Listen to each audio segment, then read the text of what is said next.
கண்ணாடி முன் நின்று முகத்துக்கு பவுடர் அடித்துக் கொண்டிருந்தாள் யமுனா. முன் உச்சியில் 2 வெள்ளை முடிகள் நீட்டிக்கொண்டு தெரிந்தன. அம்மா உள்ளே வந்தாள். யமுனா, நாளைக்கு உன்னை பொண்ணு பார்க்க வராங்க, மத்தியானம் லீவ் போட்டுட்டு வந்துரு. யமுனா சிரித்தாள். என்னடி சிரிக்கிற? நான் சீரியஸா பேசிட்டு இருக்கேன். எனக்கு வயசு 28, முன்னுச்சில சில நர வந்தாச்சு. போதும் யமுனா, உங்க அக்கா கல்யாணம் முடியாம ஒண்ணுது நடக்க கூடாதுன்னு இருந்தோம். இப்ப அந்த பிரச்சனை இல்ல, ஜாதகம் பொருந்தியாச்சு. பையன் வெளிநாட்டுல இருந்து போன வாரம் தான் வந்திருக்கான். பார்த்து மனசுக்கு பிடிச்சு மத்த சங்கதிகளும் பொருந்திட்டா நீயும் வெளிநாட்டுக்கு போக என்ன தேவைகளோ அதை செஞ்சிட வேண்டியதானே. யமுனா திரும்பினாள்.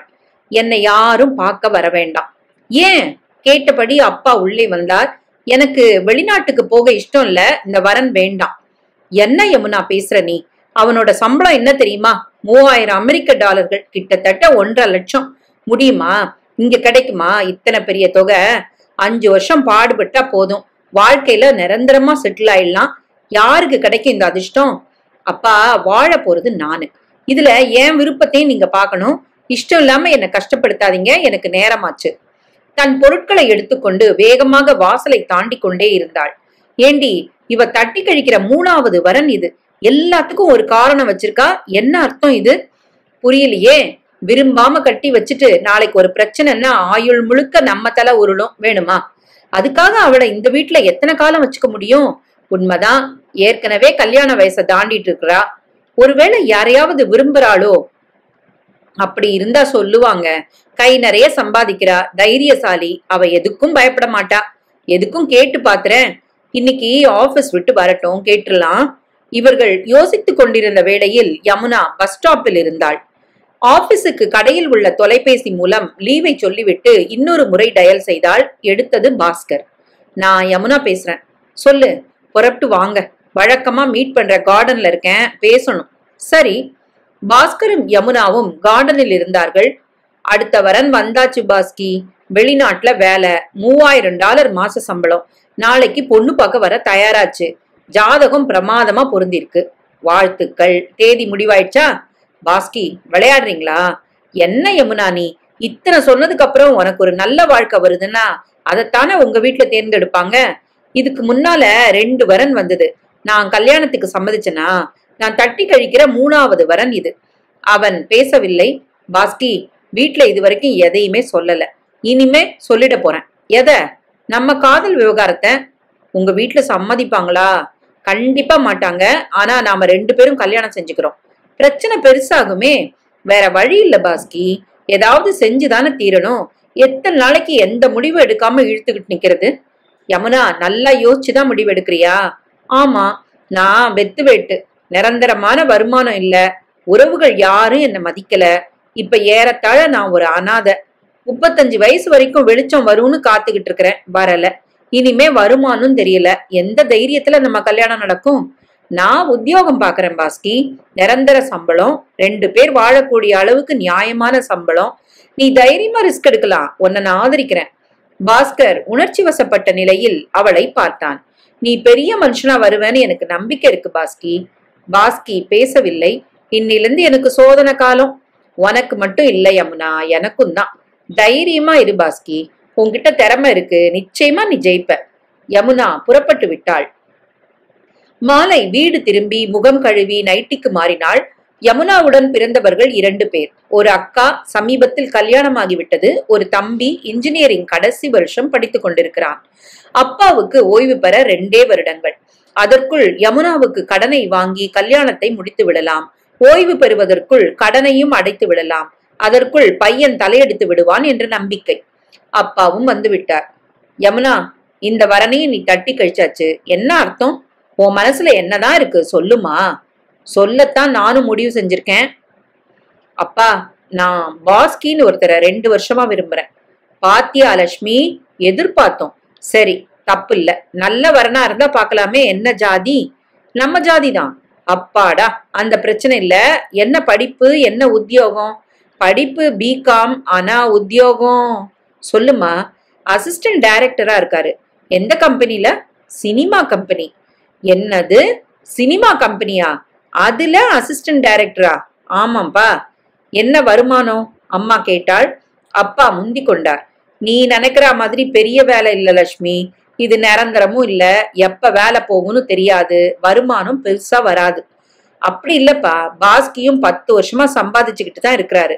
வேலை வரல, நல்ல திறமைசாலி, ஒரு நாள் உயரத்துக்கு வருவாரு. எப்போ? 60 வயசுலயா? அப்பா, நான் அப்படி நினைக்கல.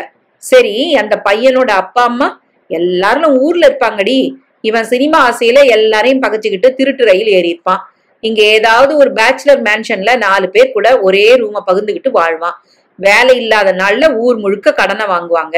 சின்னதா ஒரு வேலை கிடைச்சதும் வர்ற வருமானம் கடனுக்கே போயிடும். நிலை இல்லாத வாழ்க்கை. அவனை நம்பியா நீ வாழ போற யமுனா? ஆமாப்பா, தற்சமயம் என் வருமானம் இருக்குப்பா, போதும். என்ன பேசுற நீ? எதுக்கு கல்யாணம்? உன்னை ஒருத்தன் பாதுகாப்பாங்கிற நம்பிக்கையில தானே. அது இல்லாம அவனுக்கும் சேர்த்து சோறு போட நீ உழைக்கிறது சரியா? அதுக்கு பேரு வாழ்க்கையா?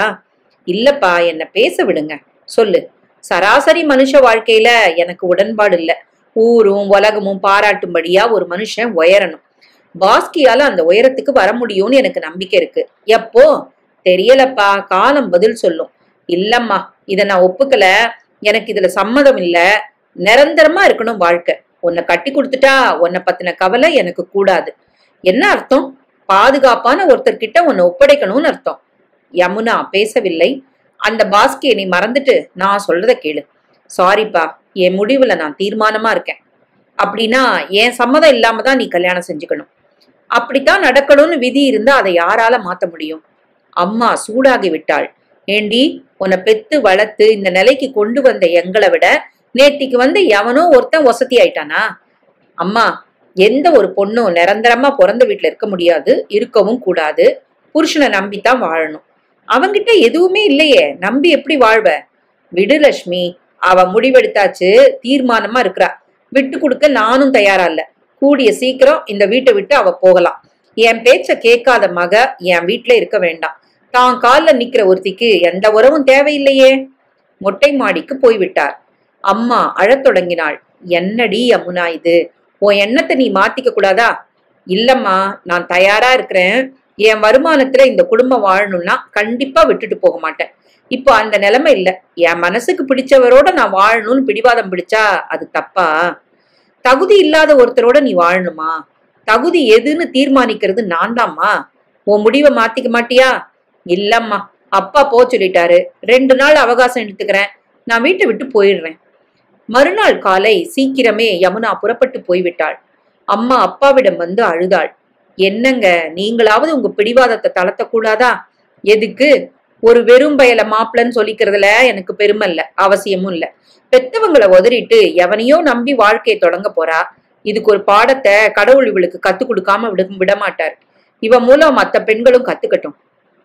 நம்ம பொண்ணுக்கே சாபம் விடுறீங்களா? இது சாபம் இல்ல லட்சுமி, வேதனை. பாடுபட்டு வளர்த்து நல்ல வாழ்க்கையை கொடுக்கணும்னு ஆசைப்பட்டுட்டு அதை ஏத்துக்காம தப்பான முடிவை எடுத்தா கஷ்டப்படணும். நல்லவங்களா இருக்கிற பெத்தவங்க விடுற பெருமூச்சு என்னைக்குமே வீணா போகாது. அம்மா கண்களில் நீர் வழிந்தது. அவர் சொல்வதில் அர்த்தம் இருக்கிறது. ஆனாலும் பெற்ற வயிறு கேட்கவில்லையே. சரியாக 3 நாட்கள் யமுனா சிங்கிள் பெட்ரூம் வீடொன்றை பிடித்து விட்டாள். அடுக்குமாடி கட்டிடத்தில் 3வது மாடியில் இருந்தது அந்த வீடு. சின்னதாக இருந்தது. 600 சதுர அடி. ஒரு ஹால், படுக்கை அறை, சமையல் கட்டு, குளியல், கழிப்பறை இணைப்பு. வாடகை 2000, முன்பணம் 20,000. பாஸ்கியையும் அழைத்து போய் வீட்டை பார்த்தால் இருவருக்கும் பிடித்திருந்தது. நாளைக்கு முன்பணம் தர என்று சொல்லிவிட்டாள். வெளியே வந்தார்கள். யமுனா, பணத்துக்கு எங்க போவ? பாஸ்கி, இதுக்கு 20,000. கோயில்ல வச்சு நம்ம கல்யாணம், அதுக்கு தாலி, வேட்டி, புடவை, கோயில் செலவுன்னு ஒரு 10 ரூபா வரும். தவிர குடுத்தனம் ஆரம்பிக்க குறைஞ்சபட்சம் 20 ரூபா வேணும். மொத்தமா 50 ரூபாயா? என் சேமிப்புல 20 ரூபா இருக்கு. ஆபீஸ்ல பைனான்ஸ் வித்ட்ராயல் ஒரு 30 ரூபா போட்டா எல்லாம் சரி. இப்ப நீ போட்டிருக்க தங்க செயின், வளையல்கள் கழட்டி வச்சுட்டு வந்துருவேன். கழுத்துல மஞ்சள் கயிறு, ஒரு சவரன்ல தாலி, அவ்வளவுதான். பாஸ்கி எதுவும் பேசவில்லை. இருவரும் ஆலயத்துக்கு வந்தார்கள். அங்கே தெரிந்த ஒருவரை வைத்து முகூர்த்த தேதியை கேட்டார்கள். அந்த வார கடைசியில் இருந்தது குறித்து கொண்டார்கள். கோவிலில் கட்டணம் செலுத்தி அந்த நாளை பதிவு செய்து கொண்டார்கள். எல்லாம் தயார். கடைக்கு போய் தாலி, கூரை சேலை, வேட்டி என எளிமையாக வாங்கி கொண்டார்கள். இருவரும் வெளியே வந்தார்கள். உங்க வழிகாட்டி துரசாருக்கு விவரத்தை சொன்னீங்களா? லேஸ் பாசா சொல்லிட்டேன். நல்லா சொல்லிடுங்க. அவர் நம்ம கல்யாணத்துக்கு வந்து ஆசீர்வாதம் பண்ணணும். உங்களுக்கு அப்பப்ப ஏதாவது வாய்ப்புகளை வாங்கி கொடுத்து தாங்கி பிடிக்கிறவர் அவர்தான். அவரை நீங்க மறக்க கூடாது. மறப்பனா? அவரை மறந்தா நான் மனுஷன் இல்ல. இன்னைக்கே பேசிடுறேன். நானும் வரேன். போன் அடிங்க. ஒரு பப்ளிக் பூத்தில் போய் பாஸ்கி எண்களை சுழற்றினான். எதிர்முனையில் துரை. அண்ணா, நான் பாஸ்கி பேசுறேன். சொல்லுடா, எங்க இருக்கீங்க? உங்களை பார்க்க வரணுமே. வா, ஏன்? இடத்தை சொன்னார். இருவரும் புறப்பட்டார்கள். துரை ஒரு கதாசிரியர். பத்திரிகை, சின்னத்திரை, சினிமா என்று எதையும் விடாதவர். எழுதியே பெரிய நிலைக்கு வர முடியும் என்று நிரூபித்தவர். தனக்கென ஒரு மார்க்கெட்டை பிடித்துக் கொண்டு அதில் ஜெயித்து கொண்டிருப்பவர். அவர் ஒரு கம்பெனிக்கு எழுதும்போது அங்கே உதவி இயக்குனராக இருந்தான் பாஸ்கி. அவனது வேலைத்திறன், நகைச்சுவை, பவ்யம், பணிவு எல்லாம் துரையை கவர்ந்து விட்டது. அதிலிருந்து நட்பு ஆரம்பமானது. பாஸ்கிக்கு அந்த வேலை போய்விட்டது. அன்று முதல் அவனை எங்காவது ஓரிடத்தில் அமர்த்தி வேலையில் இருக்கச் செய்வது துரைதான். அவனது கடன்களை அடைத்தார். அவ்வப்போது சில்லறை செலவுகளுக்கெல்லாம் அவனுக்கு தருவார். கணக்கே பார்க்க மாட்டார். அவன் மேல் அப்படி ஒரு பாசம். பாஸ்கியும் துரையை கேட்காமல் எதையும் செய்ய மாட்டான். இருவரும் துரை இருந்த இடத்துக்கு வந்து விட்டார்கள். பாஸ்கி விவரங்களை சொல்லத் தொடங்கினான். யமுனாவுக்கு ஏற்கனவே துரையை தெரியும். பாஸ்கி அறிமுகப்படுத்தியிருக்கிறான். பாஸ்கி சொல்லி முடித்தான். யமுனா, உன்னோட தன்னம்பிக்கையை பார்த்து நான் ஆச்சரியப்படுறேம்மா. பாஸ்கி பெரிய ஆளா வருவான்னு நம்புறவங்க இந்த உலகத்துல 2 பேர் தான். ஒண்ணு நீ, அடுத்தது நான். இத்தனை நாள் அவர் காலம் தள்ளுறதே உங்களாலதான் சார். இருக்கட்டும்மா, அவன் என் தம்பி. பாஸ்கி எதுவும் பேசவில்லை. உங்க அப்பா அம்மாவை பார்த்து நான் வேணும்னா பேசட்டுமா யமுனா? வேண்டாம் சார். என்னை ஆதரிச்சு நீங்க பேசினா அப்பா அவமானப்படுத்துவாரு உங்களை. சரி, வேண்டாம். எல்லாத்தையும் அவங்க கிட்ட சொல்லிடு. கல்யாணத்துக்கு வர சொல்லு. வரமாட்டாங்க சார். அண்ணா, நீங்க வந்து ஆசீர்வாதம் பண்ணுங்க, அது போதும். பண்றேன்டா பாஸ்கி. உன்னை நான் வாழ்த்தாம வேற யார் வாழ்த்துவாங்க? பாஸ்கி சிரித்தான். இருவரும் புறப்பட்டு விட்டார்கள். யமுனா அன்று மாலை வீடு பார்த்தது, முகூர்த்த தேதி குறித்தது என சகலமும் சொல்லிவிட்டாள். நாளை மறுநாள் கல்யாணம். அன்றே புது வீட்டில் குடித்தனம். யமுனா பிறந்த வீட்டு நகைகள் சகலத்தையும் கழட்டி விட்டாள். அம்மா அழுதாள். இதையெல்லாம் ஏம்மா கழட்டுற? அம்மா, பெத்தவங்களை மீறி என் வாழ்க்கையை நான் தேர்ந்தெடுக்கும் போது என் காலில் தான் நிக்கணும். 4-5 சேலைகளை எடுத்துட்டு போறேன். அது கூட என் சம்பளத்துல சீட்டு கட்டி வாங்கினது. அப்பா எதுவும் பேசவில்லை. என் காலில் நான் நின்னாலும் உங்க 2 பேரோட ஆசீர்வாதம் எனக்கு வேணும். அப்பா படக்கென எழுந்து போய்விட்டார். அம்மாவுக்கு துக்கம் பொங்கியது. யமுனா அருகில் வந்து அம்மாவின் கைகளை பிடித்து கொண்டாள். ஹாஸ்டல்ல இருக்கிற தம்பிக்கு விவரத்தை சொல்லிடுமா. அக்கா இங்க வந்தா சொல்லு. நீ எப்ப ஆசைப்பட்டாலும் என் வீட்டுக்கு வரலாம், என் கூட இருக்கலாம். அப்பா சம்மதிக்க மாட்டாரு, ஆனா ஒரு நாள் மனசு மாறும். அம்மா அழுது விட்டாள். திரும்பி பார்ப்பதற்குள் 2 நாட்கள் ஓடிவிட்டன. முகூர்த்த நாளன்று அதிகாலை யமுனா புறப்பட்டு விட்டாள். அம்மா காலில் விழுந்தாள். எங்க இருந்தாலும் நீ நல்லா இருக்கணும்டா ராஜாத்தி. அம்மா கண்கள் கலங்க ஆசீர்வதித்தாள். அப்பா விழித்திருந்தார். வெளியே வரவே இல்லை. ஆனாலும் யமுனா உள்ளே வந்தாள். அப்பா, நான் போயிட்டு வரேன். பதிலே இல்லை. யமுனா புறப்பட்டாள். வாசல் படி தடுக்கியது. அம்மா பதறிவிட்டாள். சகுனம் சரியில்லை யமுனா. இதெல்லாம் சும்மா, எனக்கு நம்பிக்கை இல்லம்மா. வாசலில் இறங்கி விட்டாள். அம்மாவும் கூடவே வந்தாள். தூரத்தில் நடந்து போய் இருட்டில் கரைந்துவிட்ட மகளை ஏக்கத்துடன் பார்த்து கொண்டு அம்மா நின்றாள். கோவிலில் காலை நேரத்தில் கூட்டம் இல்லை. பாஸ்கரும் யமுனாவும் புது ஆடைகள் கட்டி தயாராக இருந்தார்கள். துரை வந்து விட்டார். பாஸ்கியை கஷ்டமான நேரங்களில் ஆதரித்த 2 நண்பர்கள் கூடவே இருந்தார்கள். ஆக மொத்தம் 4-5 பேர்தான். ஐயர் மந்திரம் சொல்லிக் கொண்டிருந்தார். சுபமுகூர்த்த வேளையில் துரை கையால் தாலியை எடுத்து கொடுக்க பாஸ்கி யமுனா கழுத்தில் அதை கட்டினான். அட்சதை தூவி துரை ஆசீர்வாதம் செய்தார். அவர் கால்களில் இருவரும் விழுந்தார்கள். பிறகென்ன, பக்கத்தில் இருந்த ஹோட்டலுக்கு போய் எல்லோரும் டிஃபன் சாப்பிட்டார்கள். துரைதான் பணம் செலவழித்தார். புது வீட்டுக்கு நேராக வந்து விட்டார்கள். முகூர்த்த நேரம் பாக்கி இருந்தது. யமுனா பாலை காய்ச்சினாள். தெய்வத்தை வணங்கினார்கள். துரை 2 தங்க மோதிரங்களை கொண்டு வந்திருந்தார். அவரே பாஸ்கிக்கு அதை அணிவித்தார். அவனை விட்டு யமுனாவுக்கு போடச் சொன்னார். நல்லது, இனிமே நாங்கள்லாம் புறப்படுறோம். வாழ்த்துக்கள். உங்க குடுத்தனம் நல்லபடியா தொடங்கட்டும். பாஸ்கி, இப்படி வா. தனியாக அழைத்து வந்தார். என்னன்னா, யமுனா அற்புதமான பொண்ணு. உனக்காக எல்லாத்தையும் உதறிட்டு தன்னம்பிக்கையோட வந்திருக்கிறா. அவ கண் கலங்காம நீ தான் பாத்துக்கணும். சரிண்ணா. உனக்கு சில பிடிவாதங்கள் உண்டு, விடணும். வேடிக்கைன்னு நினைச்சுக்கிட்டு நக்கலா பேசுவ, அதை மாத்திக்கணும். அப்புறம் தண்ணி அடிக்கிறத விடணும். சரிண்ணா, நான் அட்வைஸ் பண்றேன்னு கோவம் வருதா? சச்ச, உங்களுக்கு இல்லாத உரிமையா? நீங்க என்ன உதைக்கலாம், வாங்கிப்பேன். துரை சந்தோஷமாக சிரித்தார். நீ குழந்தை மாதிரிடா, நல்லா இருக்கணும். உன்னை புகழோட உச்சியில் நான் பார்க்கணும். கண்டிப்பா அது நடக்கும். யமுனாவிடம் சொல்லிக் கொண்டு புறப்பட்டு போய்விட்டார். 2 பேருக்கு அந்த வீடு நன்றாகவே இருந்தது. சரி, மத்தியான சமையல நான் செஞ்சிடட்டுமா? மளிகை காய்கறி எல்லாம் வாங்க வேண்டாமா? 2 பேரும் போய் வாங்கிட்டு வரலாம். இன்னைக்கே நீ கஷ்டப்படணுமா யமுனா? என்ன கஷ்டம்? இன்னைக்கு நல்ல நாளா இருக்கே, தொடங்கிடலாம். எதுக்கு ஹோட்டல் அது இதுன்னு அனாவசிய செலவு? சரி, பண்ணலாம். கொஞ்ச நேரத்தில் பை நிறைய மளிகை சாமான்கள், காய்கறி எல்லாம் வாங்கி வந்தார்கள். யமுனா, நானும் உனக்கு ஹெல்ப் பண்றேன், தெரியுமா? சுமாரா தெரியும். காசே இல்லாம சிரிப்பா சிரிச்ச நேரத்துல குமாரோட ரூம்ல நானும் ஒட்டிக்கிட்டு இருந்தேன். அங்க ஒரு ஸ்டவ் உண்டு.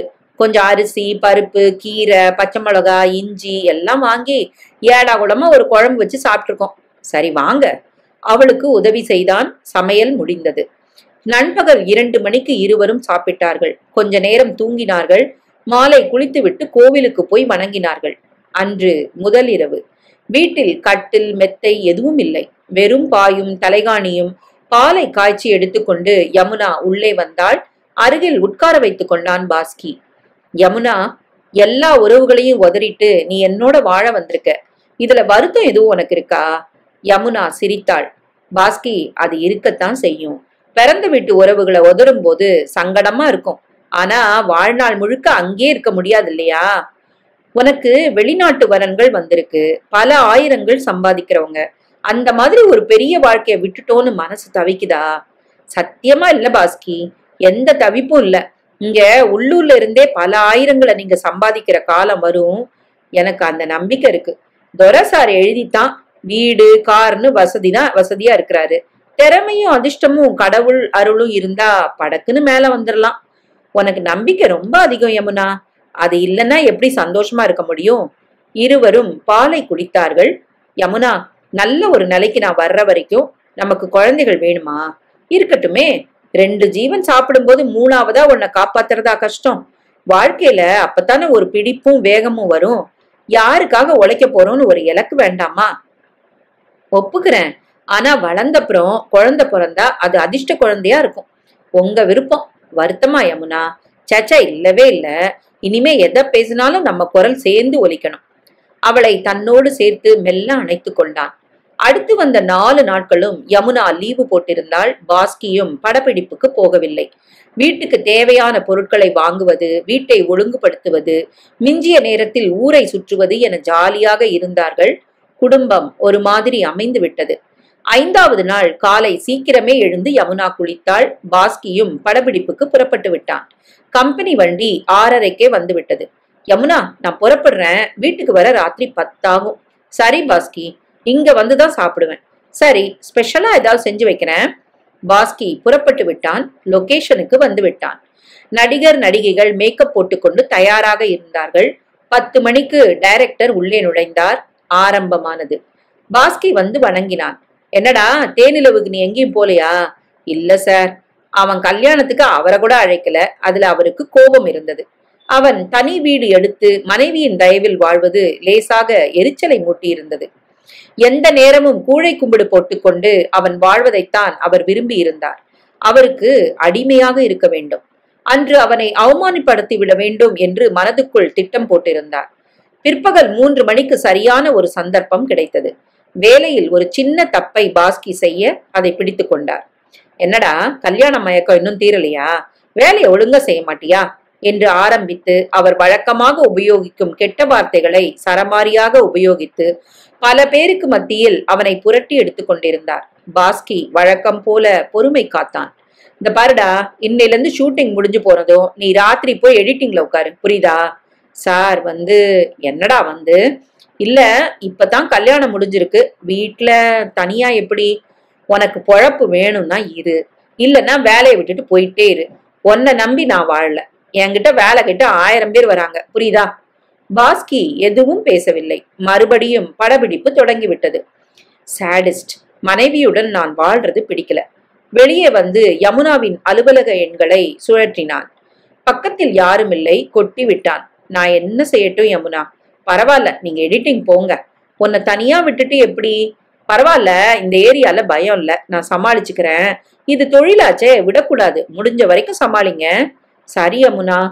9:30க்கு படப்பிடிப்பு முடிந்தது. டைரக்டர் காரில் ஏறி போய்விட்டார். பாஸ்கி எடிட்டிங் இருக்கும் இடத்துக்கு வர 10 மணி தாண்டி விட்டது.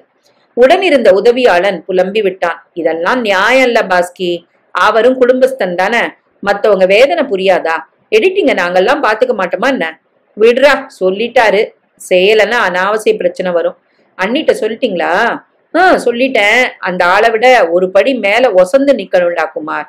வா, ஒரு பெக்க போட்டு வேலை பார்க்கணும், அப்பதான் ஓடும். இருவரும் எதிரே இருந்த ஒயின் ஷாப்புக்குள் புகுந்து கொஞ்சம் தண்ணி அடித்தார்கள். பாஸ்கி தண்ணி போட்டால் வழக்கத்தை விட சுறுசுறுப்பாக வேலை செய்வான். அடுத்து வந்து 4 நாட்களும் வீட்டுக்கே போக விடாமல் செய்தார் அந்த டைரக்டர். யூனிட்டே அவர் மேல் ஆத்திரப்பட்டது. பாஸ்கிக்காக பரிதாபப்பட்டது. தினமும் யமுனாவிடம் தொலைபேசியில் தொடர்பு கொண்டு பாஸ்கி புலம்பிக் கொண்டிருந்தான். மறுநாள் சம்பள செக்குகள் வந்துவிட்டன. வழக்கமாக டைரக்டர் தருவதே கொஞ்சம்தான். இந்த முறை 4-5 நாள் சம்பளத்தை வேறு பிடித்துவிட்டு ரொம்ப குறைச்சலாக தந்தார். மாடு மாதிரி 24 மணி நேரமும் உழைத்துவிட்டு அத்தனை குறைச்சலாக சம்பளத்தை கையில் வாங்கும் போது பாஸ்கிக்கு கண்கள் கலங்கிவிட்டது. டைரக்டர் ஏதோ குத்தலாக சொன்னார். பாஸ்கி எதுவும் பேசாமல் வெளியே போய்விட்டான். மறுபடியும் தண்ணி போட்டான். குமார் ஓடி வந்தான். டைரக்டரு உன்னை வர சொல்றாரு. எதுக்கு தெரியல, வாயேன். பாஸ்கி வந்தான். என்னடா அதுக்குள்ள ஊத்திட்டியா?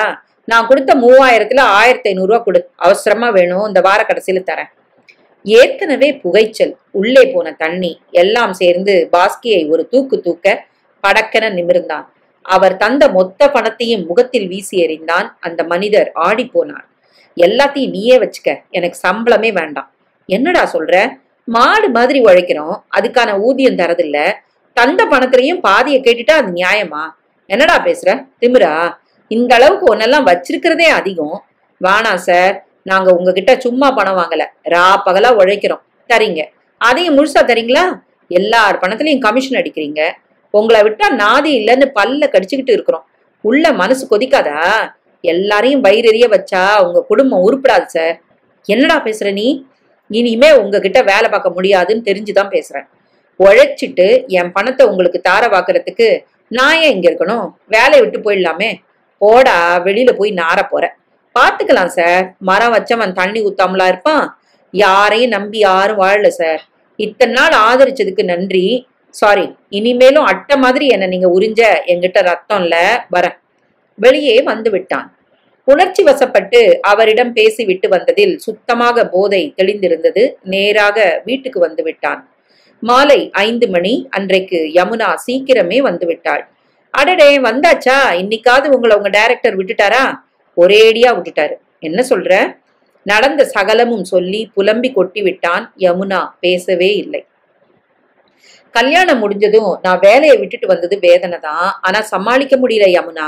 அந்த ஆள் மிதிச்சா கூட தாங்கிக்கலாம், பணமாவது ஒழுங்கா வரணும். அதுவும் வரலன்னா எப்படிமா? நியாயம்தான். அவமானங்களை தாங்கிக்கிட்டு உழைக்கிறதே பணத்துக்காக தான்.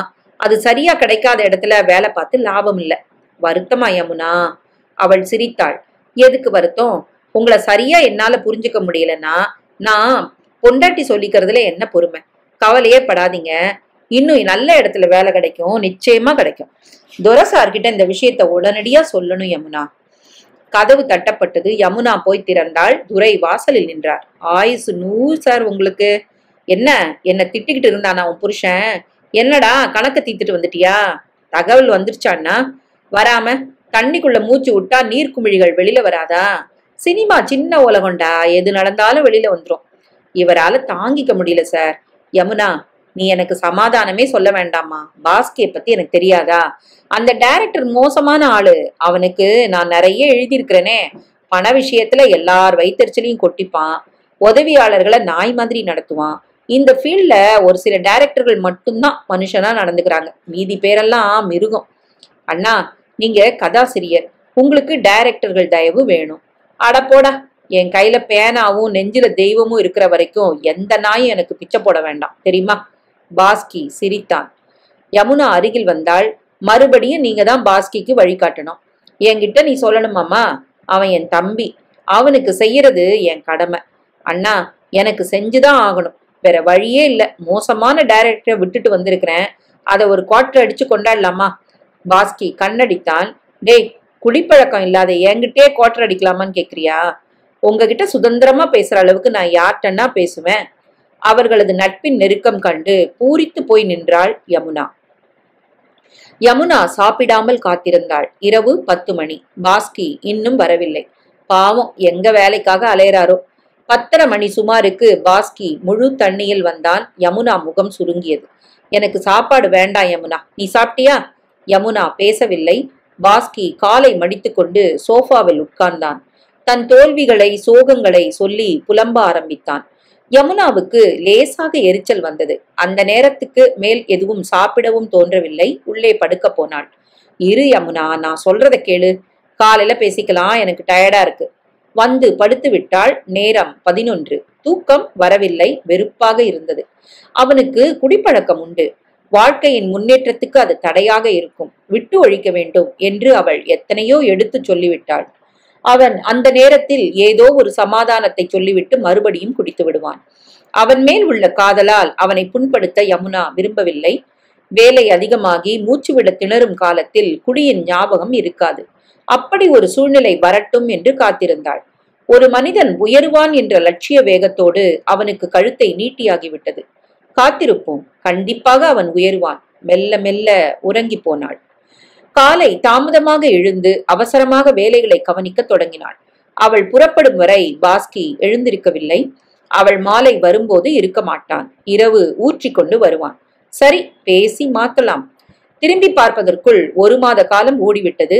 துரை சிபாரிசு செய்து வேறு ஒரு இடத்தில் உதவி இயக்குநராக சேர்த்து விட்டார். அங்கும் குறைந்த சம்பளம்தான். ஏதோ ஒரு வகை டார்ச்சர். முழுதாக 1 மாதம் கூட இருக்க முடியவில்லை. இவனது வேலை திறன் பார்த்து எங்கே இவன் தலை தூக்கி விடுவானோ என்ற பயத்தில் அவனை மட்டம் தட்ட தொடங்கிவிட்டார்கள். சமாளித்து பார்த்தான், முடியவில்லை. விட்டுவிட்டான். துரையிடம் வந்தான். சாரிண்ணா, இங்கேயும் சமாளிக்க முடியல. பரவாயில்ல, விடு பாஸ்கி. இப்படியே போனா வாழ்க்கையில நான் செட்டில் ஆவனா? இல்லைன்னா குப்பை காகிதம் மாதிரி பறந்துகிட்டே இருப்பனா? அவன் குரலில் நிஜமான வேதனை இருந்தது. பொறுமையா இரு பாஸ்கி, கண்டிப்பா உனக்கு ஒரு நல்ல எதிர்காலம் இருக்கு. அந்த நம்பிக்கை உனக்கு இருக்கோ இல்லையோ, எனக்கு இருக்கு. சரிண்ணா, இப்போ உனக்கு சோத்துக்கு திண்டாட்டம் இல்ல. நீ நடுத்தருவுல நிக்கல. கட்ட துணிமணி இல்லாத அவலம் இல்ல. யமுனா சம்பாதிக்கிற காரணமா நீ கௌரவமா இருக்கிற. ஆமாண்ணா, அந்த பொண்ணோட நல்ல மனசுக்கு அவ உழைப்புக்கு நிச்சயமா பலன் உண்டு. அண்ணா, ஒரு 100 ரூபா கொடுங்களேன். எதுக்கு?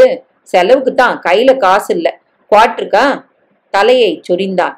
இதை விடு பாஸ்கி, எனக்கே பிடிக்கல. குடிப்பழக்கம் உன்னை குப்புற தள்ள போகுது. இல்லண்ணா, நான் சத்தியமா அதுக்காக கேட்கல.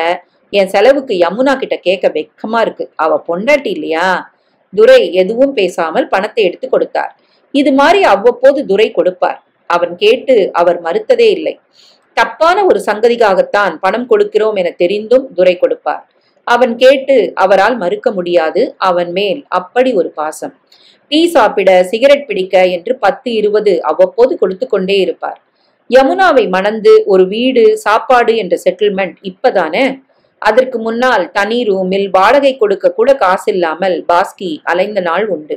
அந்த நேரம் சக நண்பர்களுடன் அறையை பகிர்ந்து கொண்டு அவர்கள் போட்ட சோற்றை சாப்பிட்டு பாஸ்கி பட்ட பாடு ஒரு தெரு நாய்க்கு கூட வரக்கூடாது. கண்களில் ரத்தம் வரும்.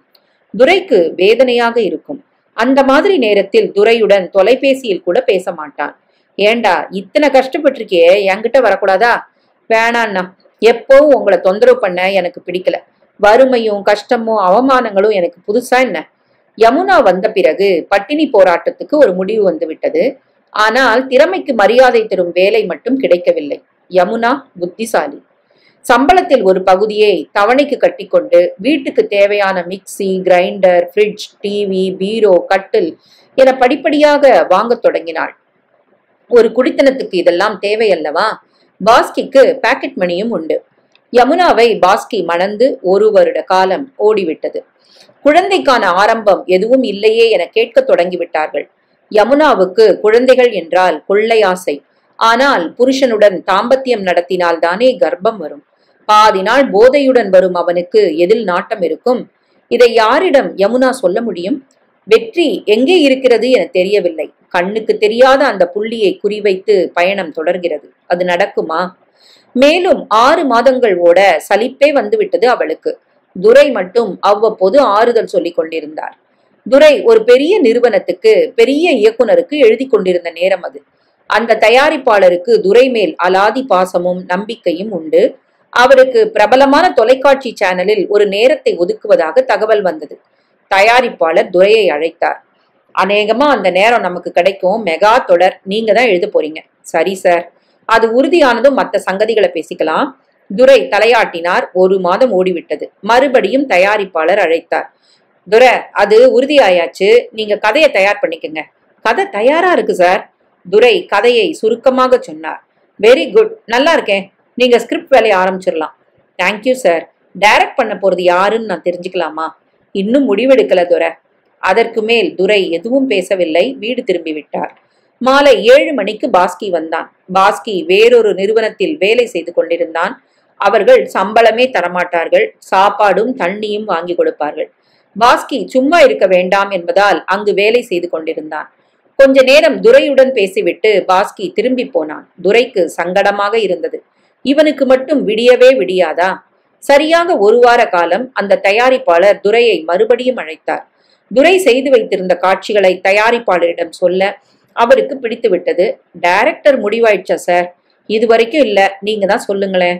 நானா? ஏன் சொல்லக்கூடாதா? இந்த முறை டைரக்டரை செலக்ட் பண்ண போறது நீங்க தான். துரைக்கு ஆச்சரியமாக இருந்தது. எத்தனை பெரிய பொறுப்பை என்னிடம் ஒப்படைத்து விட்டார். தான் பணியாற்றி கொண்டிருக்கும் சில இயக்குநர்களின் பெயரை சொன்னார் துரை. தயாரிப்பாளர் சில காரணங்களை காட்டி மறுத்துவிட்டார். சட்டென பாஸ்கியின் ஞாபகம் வந்தது. சொல்லலாமா? என்ன யோசனை துரை? சும்மா சொல்லுங்க. பாஸ்கின்னு நம்ம பையன் ஒருத்தன் இருக்கான் சார். பல இடங்கள்ல உதவி இயக்குனரா இருந்தவன், நல்ல திறமசாலி. தனிப்பட்ட முறையில பெரிய நிறுவனம் எதுக்கும் செஞ்சதில்ல. அவரை கூப்பிடுங்களேன், பேசி பார்க்கலாம். எப்ப சார்? இப்பவே. துரை ஆடி போனார். சார், அவனுக்கு டெலிபோன் எதுவும் இல்ல, அவனை எங்கன்னு நான் பிடிப்பேன். எப்படியாவது தகவல் கொடுங்க. துரை யோசிக்கும் நேரம் அவரது செல்போன் அடித்தது. எடுத்தார். அண்ணா, நான் பாஸ்கி பேசுறேன். துரைக்கு ஒரு நொடி சிலிர்த்து விட்டது. சார், அவன்தான். இப்பவே வர சொல்லுங்க. பாஸ்கி, நீ உடனடியா புறப்பட்டு நான் சொல்ற இடத்துக்கு வா. எதுக்குண்ணா? வாப்பா, நேர்ல சொல்றேன். அட்ரஸை சொல்லிவிட்டு வைத்தார்.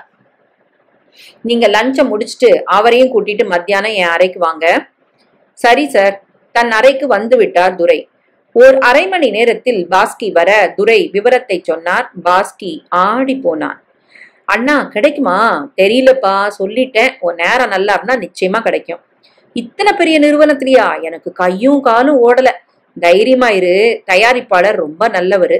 அவர் கேட்கிற கேள்விக்கு அழகா பதில் சொல்லு. உனக்கு நேரம் சரியா இருந்தா நல்லது நடக்கட்டும். மதியம் 3 மணிக்கு அழைப்பு வந்தது. பாஸ்கி விபூதி எல்லாம் வைத்துக்கொண்டு வியர்வையுடன் துரை பின்னால் நடந்தான். அவனிடம் சன்னமான ஒரு நடுக்கம் இருந்தது. ஈஸியா இரு பாஸ்கி, நேரங்காலம் வந்தா எல்லாம் சரியா நடக்கும், வா. தான் ஒரு தீய சக்தியை உச்சியில் தூக்கி வைக்கிறோம், பாம்புக்கு பால் வார்க்கிறோம் என்பது துரைக்கு அந்த நேரம் தெரியாது. துரையுடன் பவ்யமாக உள்ளே நுழைந்தான் பாஸ்கி. கை கட்டி கொட்டு நின்றான். உட்காருங்க பாஸ்கி. நாற்காலி விளிம்பில் கை கட்டி தலையை லேசாக குனிந்தபடி பயத்துடன் பாஸ்கி உட்கார்ந்தான். தயாரிப்பாளர் சிரித்த முகத்துடன் பாஸ்கியிடம் பேச ஆரம்பித்தார். அவனது தொழிலை பற்றி, இதுவரை வேலை செய்தது பற்றி, அவனது பட்ஜெட் சாதுரியம் பற்றி என்று இயல்பாக கேள்வி கேட்டுக்கொண்டே வர பாஸ்கி சின்ன குரலில் அழகாக பதில் சொல்லிக் கொண்டே வந்தான். அவர் கூர்மையாக அவனை கவனித்தார். துரையிடம் வழக்கம் போல பேசினார். நிறுவனத்தின் சீஃப் மேனேஜரை அழைத்தார். துரை கூட்டிட்டு வந்திருக்காரு. இவர் பேர் பாஸ்கி. நாம எடுக்க போற புது மெகா தொடருக்கு இவர்தான் டைரக்டர். பாஸ்கி குபீரென நிமிர்ந்தான். துரைக்கு சந்தோஷம் தாங்கவில்லை. பாஸ்கி, நீங்க துரை கூட இன்னைக்கே உட்காரலாம். வேலைகளை ஆரம்பிச்சுக்கலாம். ஸ்கிரிப்ட முதல்ல சரிப்படுத்திக்கங்க. எப்ப ஷூட்டிங் போலான்னு நான் சொல்றேன். சரி சார், ரொம்ப நன்றி. பாஸ்கிக்கு கண்கள் கலங்கி விட்டன. நன்றியை வார்த்தையில சொல்ல வேண்டாம், உங்க உழைப்புல காட்டுங்க. இந்த தொடர் நம்பர் 1 பேசப்படணும். நம்பர் 1 இருக்கணும். புரியுதா? நிச்சயமா சார். உங்க சம்பள விவரத்தை மேனேஜர் பேசுவாரு. All the best. எழுந்து கை குலுக்கினார். பாஸ்கி அவர் காலை தொட்டு கும்பிட்டார். இருக்கட்டும், எனக்கு இதெல்லாம் பிடிக்காது. மரியாதை மனசுல இருந்தா போதும். இருவரும் துரையின் அறைக்கு வந்து விட்டார்கள். பாஸ்கி உணர்ச்சி வசப்பட்ட நிலையில் இருந்தான். அண்ணா, இத்தனை பெரிய நிறுவனத்துக்கு நான் டைரக்ட் பண்ண போறேனா? என்னால நம்பவே முடியலையே. பாஸ்கி, நீ திறமசாலிடா. உன்கிட்ட சரக்கு இருக்கு, அது எனக்கு தெரியும். நேரம் வரல. உன் திறமைய வெளியில காட்ட சந்தர்ப்பம் வரல. இப்போ ஒரு பெரிய மனுஷன் மூலமா அது வெளியில வந்திருக்குது. இன்னைக்கு ஃபீல்ட்ல இருக்கிற சில பெரிய டைரக்டர்கள் கூட இங்க பண்ணல. அந்த வாய்ப்பு உனக்கு கிடைச்சிருக்கு. ரொம்ப கொடுத்து வச்சிருக்கிற. உன் திறமைகளை பயன்படுத்து, நிரூபி. உன்னை இங்க கொண்டு வந்து விட்டனா தலை நிமிரணும். நிச்சயமா அண்ணா, நான் கடுமையா உழைக்கிறேன், உங்க பேரை காப்பாத்துறேன். துரை பெருமிதத்துடன் அவனை பார்த்தார். பாசத்துக்கு உரிய தன் உடன்பிறவாத தம்பியின் லட்சிய பயணம் தொடங்கிவிட்டது என துரை பூரித்தார். அந்த எண்ணம் எத்தனை பெரிய தப்பு என்பதை அப்போது அவர் உணரவில்லை. யமுனா அழுது விட்டாள். நான் இதை எதிர்பார்க்கவே இல்லை. எத்தனை பெரிய இடத்துல இவரை உட்கார வச்சிட்டீங்க. அவனுக்கு நல்ல நேரம் வந்துச்சுமா. இத்தனை காலம் காத்திருந்தது வீண் போல. இதை இவர் நல்ல விதமா பயன்படுத்திக்கணும். அந்த நம்பிக்கை உனக்கு இல்லையா யமுனா? பரிதாப குரலில் பாஸ்கி கேட்டான். இருக்கு பாஸ்கி. ஆனாலும் எதிர்பாராத பெரிய பொறுப்பு வரும்போது பயமும் கூட வரணும் இல்லையா? வாங்கி கொடுத்த அண்ணாவுக்கும் நம்பி பொறுப்பு ஒப்படைச்சிருக்கிற முதலாளிக்கும் நியாயமா நடக்கணும் இல்லையா? அவன் நடப்பான் யமுனா. அதுக்குத்தானே இவ்வளவு காலம் காத்திருந்தான். அடுத்த 2 நாட்களில் துரையின் அறையில் கதை விவாதத்துக்கு துரையும் பாஸ்கியும் உட்கார்ந்து விட்டார்கள். பாஸ்கியிடம் கதை நாலேஜ் உண்டு. அடிப்படையில் எம்ஜிஆர் ரசிகன். அதனால் கதை சொல்லும் விதம் விறுவிறுப்பாக இருக்கும். எம்ஜிஆர் படங்களின் தாக்கம் நிறைய இருக்கும். துரை ஏற்கனவே பிரபலம். இருவரும் சேர்ந்து அடுத்து வந்த ஒரு வாரத்தில் நல்ல ஒரு கதையை உருவாக்கி விட்டார்கள். துரையின் நாவல் ஒன்றை அடிப்படையாக எடுத்துக்கொண்டு காட்சிகளை பின்ன தொடங்கி விட்டார்கள். அந்த நேரத்தில் துரை இன்னும் 2 தொடர்களுக்கு எழுதி கொண்டிருந்தார். அண்ணா, டயலாக் எழுத உங்களுக்கு யாராவது வேணுமா? நானே பாத்துக்கிறேன்டா பாஸ்கி. இல்லைன்னா உங்களுக்கு ஓவரா ஸ்ட்ரெயின் ஆகுது. இணை வசனம்னு ஒருத்தனை வச்சுக்கிட்டு ஏதாவது ஒரு சம்பளத்தை போட்டு கொடுங்க, பாரம் குறையும். நான் ஏற்பாடு பண்ணட்டுமா? அது சரி என்று பட்டது துரைக்கு. சரி பாஸ்கி, ஆளை கொண்டு வா, நல்லா எழுதணும். நீங்க டெஸ்ட் பண்ணுங்க, புடிச்சிருந்தா வச்சுக்கோங்க. மறுநாள் முருகன் என்ற இளைஞன் வந்தான். கண்ணாடி போட்டு புருவ மத்தியில் குங்கும போட்டு சகிதம் பளிச்சென்று இருந்தான். பவ்யமாக இருந்தான். முதலில் கதை விவாதத்தில் காட்சிகளை அமைக்கும் பணியில் கலந்து கொண்டான். காட்சிகளை அமைக்கும் சாதுரியம் இருந்தது. சொந்த சரக்கென்று எதுவும் இல்லை. ஆனால் படங்களிலிருந்து காட்சிகளை உருவி அதை வேறு விதமாக கையாளும் சாமர்த்தியம் இருந்தது. வசனம் எழுத தெரிந்திருந்தது. துரைக்கு பிடித்து விட்டது. அவனை வேலைக்கு அமர்த்தி கொண்டார். பாஸ்கியின் உதவி இயக்குனர்கள் என்று 4-5 பேர் வந்தார்கள். ஏற்கனவே பாஸ்கி பாதிப்பில் இருந்த காலத்தில் அவனுக்கு உதவியவர்கள் 2 பேர் இருந்தார்கள். தவிர வெளியில் இருந்து 2 பேர். அண்ணா, உதவி டைரக்டர்களை ஒரு தடவை நீங்க பார்த்து ஓகே பண்ணிடுங்க. அதெல்லாம் உன் வேலை பாஸ்கி. உன் டிபார்ட்மெண்ட். எல்லாத்துக்கும் நீ என்ன கேட்கணும்னு இல்ல. தப்புன்னா என்னை இத்தனை பெரிய இடத்துல கொண்டு வந்து உட்கார வச்சது நீங்க. உங்களை கலந்துக்காம ஒரு அடி கூட எடுத்து வைக்க மாட்டேன். துரைக்கு பெருமிதமாக இருந்தது. சம்பளம் பேசப்பட்டது. வீதியில் நின்ற பாஸ்கிக்கு அந்த சம்பளம் ரொம்பவும் உசத்தியாக இருந்தது. அந்த நிறுவனத்தில் வேலையும் சம்பளமும் என்றால் அது மத்திய அரசாங்க வேலை போல. அத்தனை பாதுகாப்பு. திரைக்கதையும் வசனமும் போட்டி போட்டுக்கொண்டு உருவானது. தயாரிப்பாளரிடம் அதை சொல்ல அவருக்கு மிகவும் பிடித்துவிட்டது. படப்பிடிப்புக்கான தேதி குறிக்கப்பட்டது. துரை பல இடங்களிலும் வேலை செய்து கொண்டிருந்தாலும் இங்கே அதிக சந்தோஷம் இருந்தது. அவரால் உருவாக்கப்படும் பாஸ்கியும் முருகனும் போட்டி போட்டுக்கொண்டு அவரிடம் செலுத்தும் அன்பும் மரியாதையும் அவரை நெகிழ வைத்தது. முதல் நாள் பூஜை போடப்பட்டு படப்பிடிப்பு ஆரம்பமாகிவிட்டது. பாஸ்கி படபடப்பாக இருந்தான். தனியாக இயக்கும் தொடர். பெரிய நிறுவனத்தில் கிடைத்திருக்கும் வாய்ப்பு. நல்ல விதமாக வெற்றி பெற வேண்டுமே என்ற கவலை அவனை ஆட்டி வைத்தது. அண்ணா, சரியா வருமா? ஏன் பாஸ்கி பயப்படுற? நீ கடுமையா உழைப்ப. ஸ்கிரிப்ட் நல்லா வந்திருக்கு. நிச்சயமா ஜெயிப்போம். தைரியமா வேலை செய். தொடர்ந்து 2 வாரங்கள் வேலை பார்த்த பிறகு காட்சிகளை தொகுத்து பார்த்த போது சந்தோஷமாக இருந்தது. பாஸ்கி நன்றாக உழைத்திருந்தது தெரிந்தது. தயாரிப்பாளரும் பார்த்தார். ஒரு சில திருத்தங்களை மட்டும் சொல்லிவிட்டு நன்றாக இருப்பதாக வாயார பாராட்டினார். இந்த வேகம் தொடரட்டும் என்றார். டிவி தொடர்களின் போக்கை இந்த தொடர் லேசாக மாற்றி இருந்தது. நட்சத்திரம் என்ற பெயர் தொடருக்கு சூட்டப்பட்டது. தொடர் ஒளிபரப்பாகும் நாளும் வந்துவிட்டது. பாஸ்கி நெருப்பில் நிற்பதை போல இருந்தான். நல்லா வந்திருக்கே பாஸ்கி, அப்புறம் உனக்கு எதுக்கு டென்ஷன்? அண்ணா, மக்கள் ஏத்துக்கணுமே, அப்பதானே நாம ஜெயிச்சதா நம்ப முடியும். நிஜமான உழைப்ப மக்கள் கண்டிப்பா ஏத்துப்பாங்க. முதல் 1 வாரம் திங்கள் முதல் வெள்ளி வரை தொடர் ஒளிபரப்பானது. ஆரவாரமான பாராட்டும் விமர்சனங்களும் புறப்பட்டு விட்டன. யாருமே எதிர்பாராத அளவுக்கு தொடருக்கு வரவேற்பு. சின்னத்திரை வட்டாரத்தில் திரும்பின பக்கமெல்லாம் நட்சத்திரம்தான். துரையும் பாஸ்கியுமே இந்த அளவுக்கு வெற்றியை எதிர்பார்க்கவில்லை. ஆடி போயிருந்தார்கள்.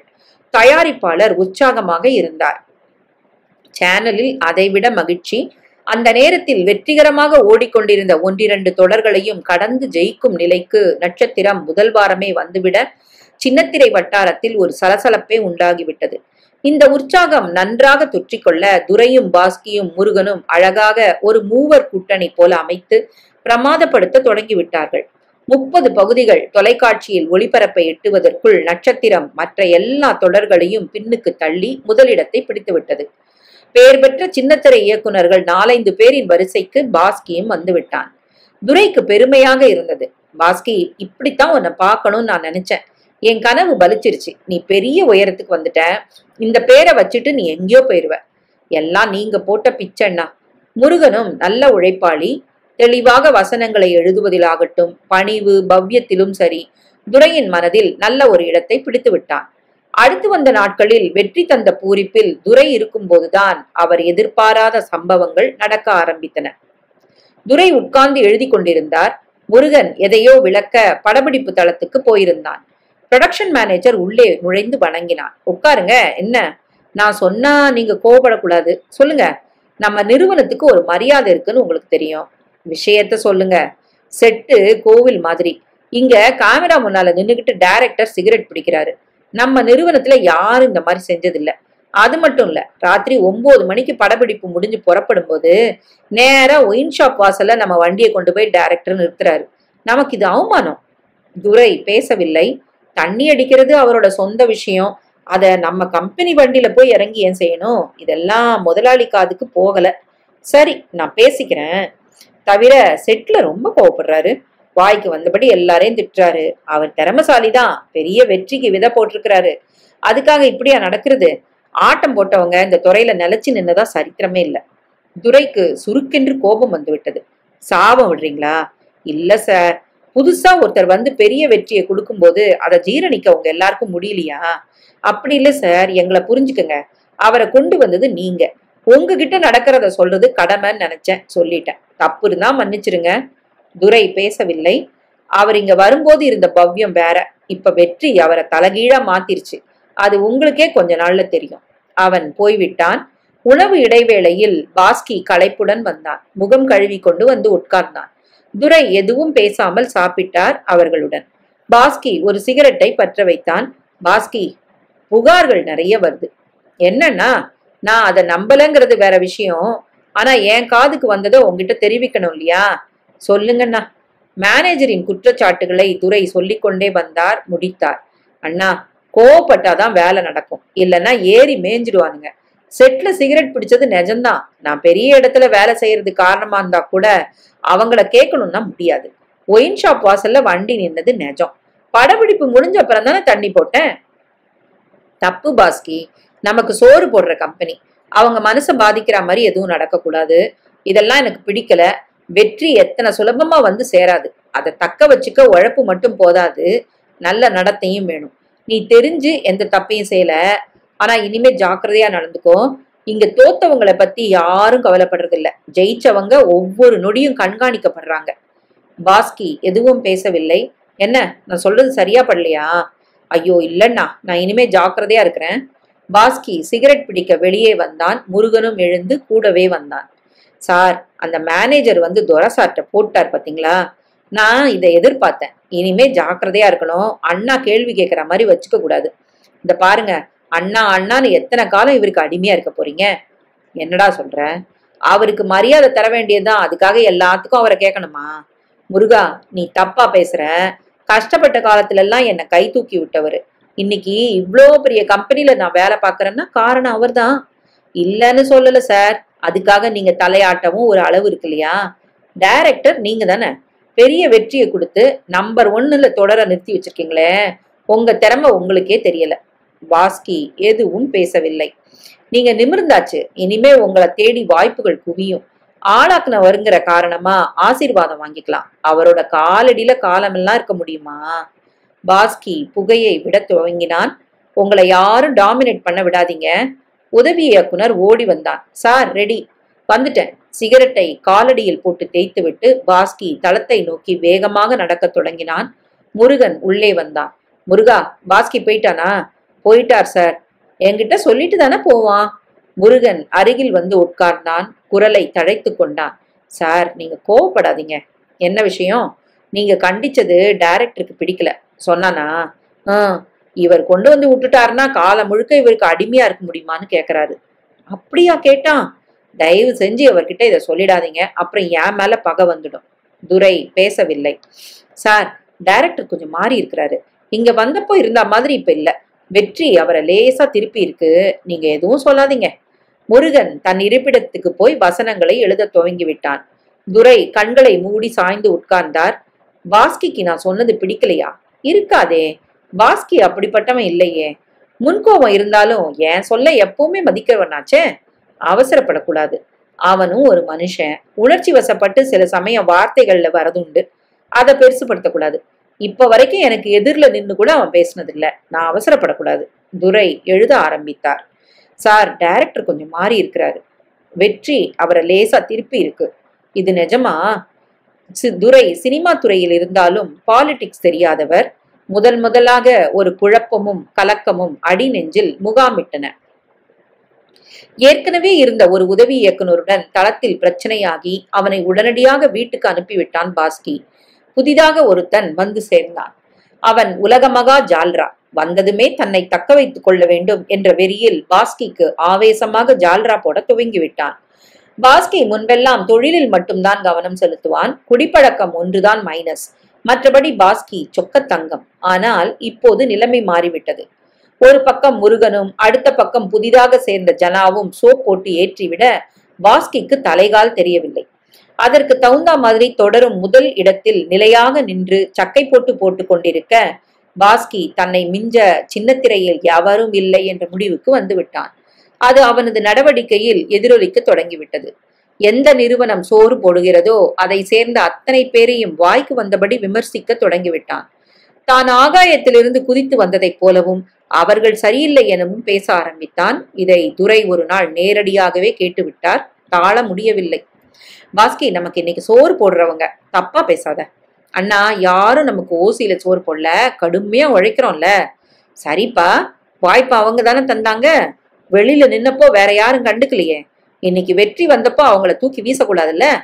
பாஸ்கி எதுவும் பேசவில்லை. ஜாக்கிரத பாஸ்கி, கஷ்டப்பட்டு உன்னை கொண்டு வந்திருக்கேன், அதை காப்பாத்திக்கோ. பாஸ்கி செட்டுக்கு வர கூடவே வந்தான் ஜனா. சார், துரை சார் இந்த மாதிரி உங்களுக்கு அட்வைஸ் பண்றது எனக்கே பிடிக்கல. இன்னைக்கு இந்த தொடர் உங்க டைரக்ஷன்ல தான் நிக்குது, அவரோட கதையால நிக்கல. அப்படிங்கிற இது கூட்டு முயற்சிடா. வெற்றிக்கு யாரும் தனிப்பட்ட முறையில சொந்தம் கொண்டாட முடியாது. தப்புன்னா ஸ்கிரிப்ட்ல நீங்க உட்கார்ந்தீங்க, சீன்களை பிரமாதமா சொல்றீங்க, அதை எடுக்கும்போது அபாரமா ஷார்ட் வைக்கிறீங்க. சரி, நானும் தான் கேட்கிறேன், துரை சார் இதுக்கு முன்னாலேயே நிறைய மெகா தொடர் செஞ்சிருக்கிறாரு. இந்த அளவுக்கு பெரிய வெற்றியை கொடுத்திருக்கிறாரா? இல்லையே. அதனால பெரிய வெற்றிக்கு காரணம் யாருன்னு இப்ப புரியுதா? பாஸ்கி நிமிர்ந்தான். நீங்க தான். உங்க பலம் உங்களுக்கே தெரியல. நீங்க ரொம்ப நாள் சின்ன திரையில உங்க திறமைய வேஸ்ட் பண்ணக்கூடாது. படம் பண்ணணும், அங்க சாதிக்கணும். ஆமாண்டா ஜனா, எனக்கும் அந்த ஆசை இருக்கு. சொல்றேன்னு என் மேல கோவப்படாதீங்க. நமக்கு லைஃப் கொடுத்தவங்கன்னு சொல்லிட்டு அலையறவங்கள முதல்ல கழட்டி விடணும். இல்லைன்னா அதுங்க கொட்டம் தாங்காது. நீ என்ன சொல்ற? இனிமே அடுத்த தொடர் உங்களுக்கு வரும்போது முதல்ல துரை சாரை கழட்டி விட்டுருங்க. முருகன் சார் நல்லா தான் எழுதுறாரு. இந்த தொடருக்கு பெரும்பாலும் அவர் தானே எழுதுறாரு. உங்க ஆசான் சும்மா தானே இருக்கிறாரு. ஊதிக்கொண்டே இருந்தான். இவன் ஒரு பக்கம், முருகன் மறுபக்கம். இவனுக்கு பாஸ்கியுடன் ஒட்டிக்கொண்டு படிப்படியாக வளர்ந்து தானும் இயக்குனராகி விட வேண்டும் என்ற ஆசை. முருகனுக்கு துரையை கழட்டி விட்டால்தான் பாஸ்கியின் அடுத்த ப்ராஜெக்டுக்கு தான் பிரதம கதாசிரியர், வசனகர்த்தா ஆக முடியும் என்ற எண்ணம். இருவரும் மாறி மாறி சதி வேலைகளை செய்து கொண்டிருந்தார்கள். துரைக்கு எதிரில் நன்றாக பேசி வேஷம் போடுவது, அவர் தலைமறைந்ததும் பாலிடிக்ஸ் பண்ணுவது என்று ஆரம்பித்து விட்டார்கள். ஒயின் ஷாப்புக்கு எதிரே கம்பெனி வண்டியை பாஸ்கி நிறுத்திய செய்தி தெரிந்த மறுநாளே டைரக்டருக்கு வண்டி கொடுக்கும் வழக்கத்தை கம்பெனி ரத்து செய்துவிட்டது. பாஸ்கியின் பல தப்புகளை கம்பெனி தொடர்ந்து கவனித்துக் கொண்டே வந்தது. ஆனால் வெற்றி உச்சத்தில் இருந்ததால் எதையும் பொருட்படுத்தவில்லை. ஏதாவது வெற்றி பாதித்துவிடக் கூடாது என்பதில் அந்த நிறுவனம் தீவிரமாக இருந்தது.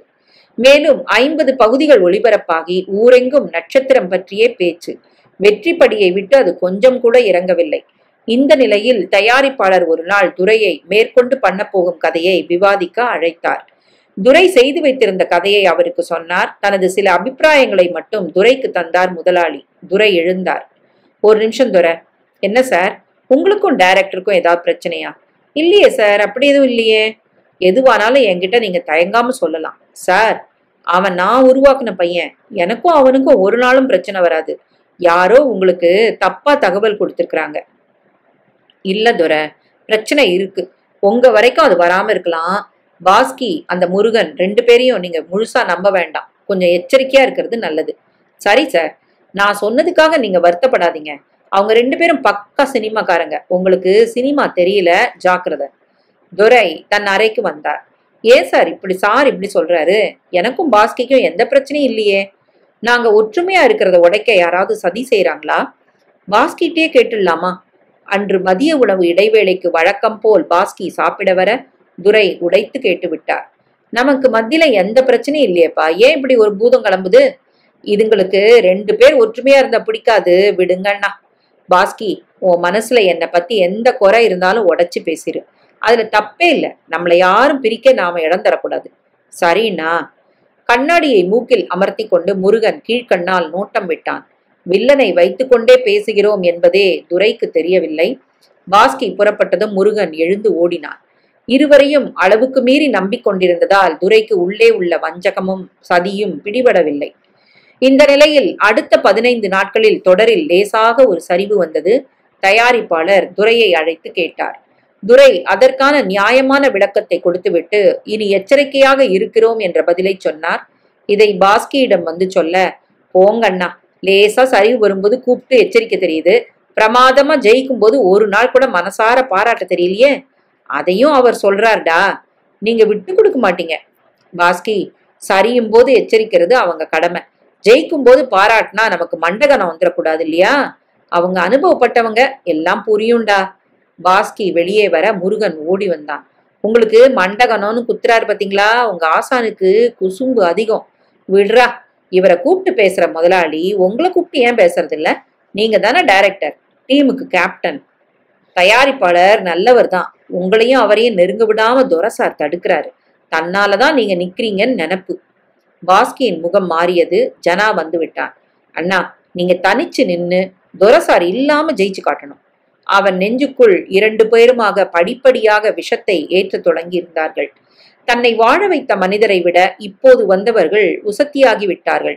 தனி மனித ஆராதனை பாஸ்கிக்கு ரொம்பவே பிடித்திருந்தது. அது ஒரு நல்ல நட்பை அதிவேகமாக முறித்து கொண்டிருந்தது. மதிய உணவுக்கு வழக்கமாக பாஸ்கி துரையுடன் வந்து அரட்டை அடித்தபடி சாப்பிடுவான். அடுத்து வந்த 1 மாத காலத்தில் அதை நிறுத்திவிட்டான்.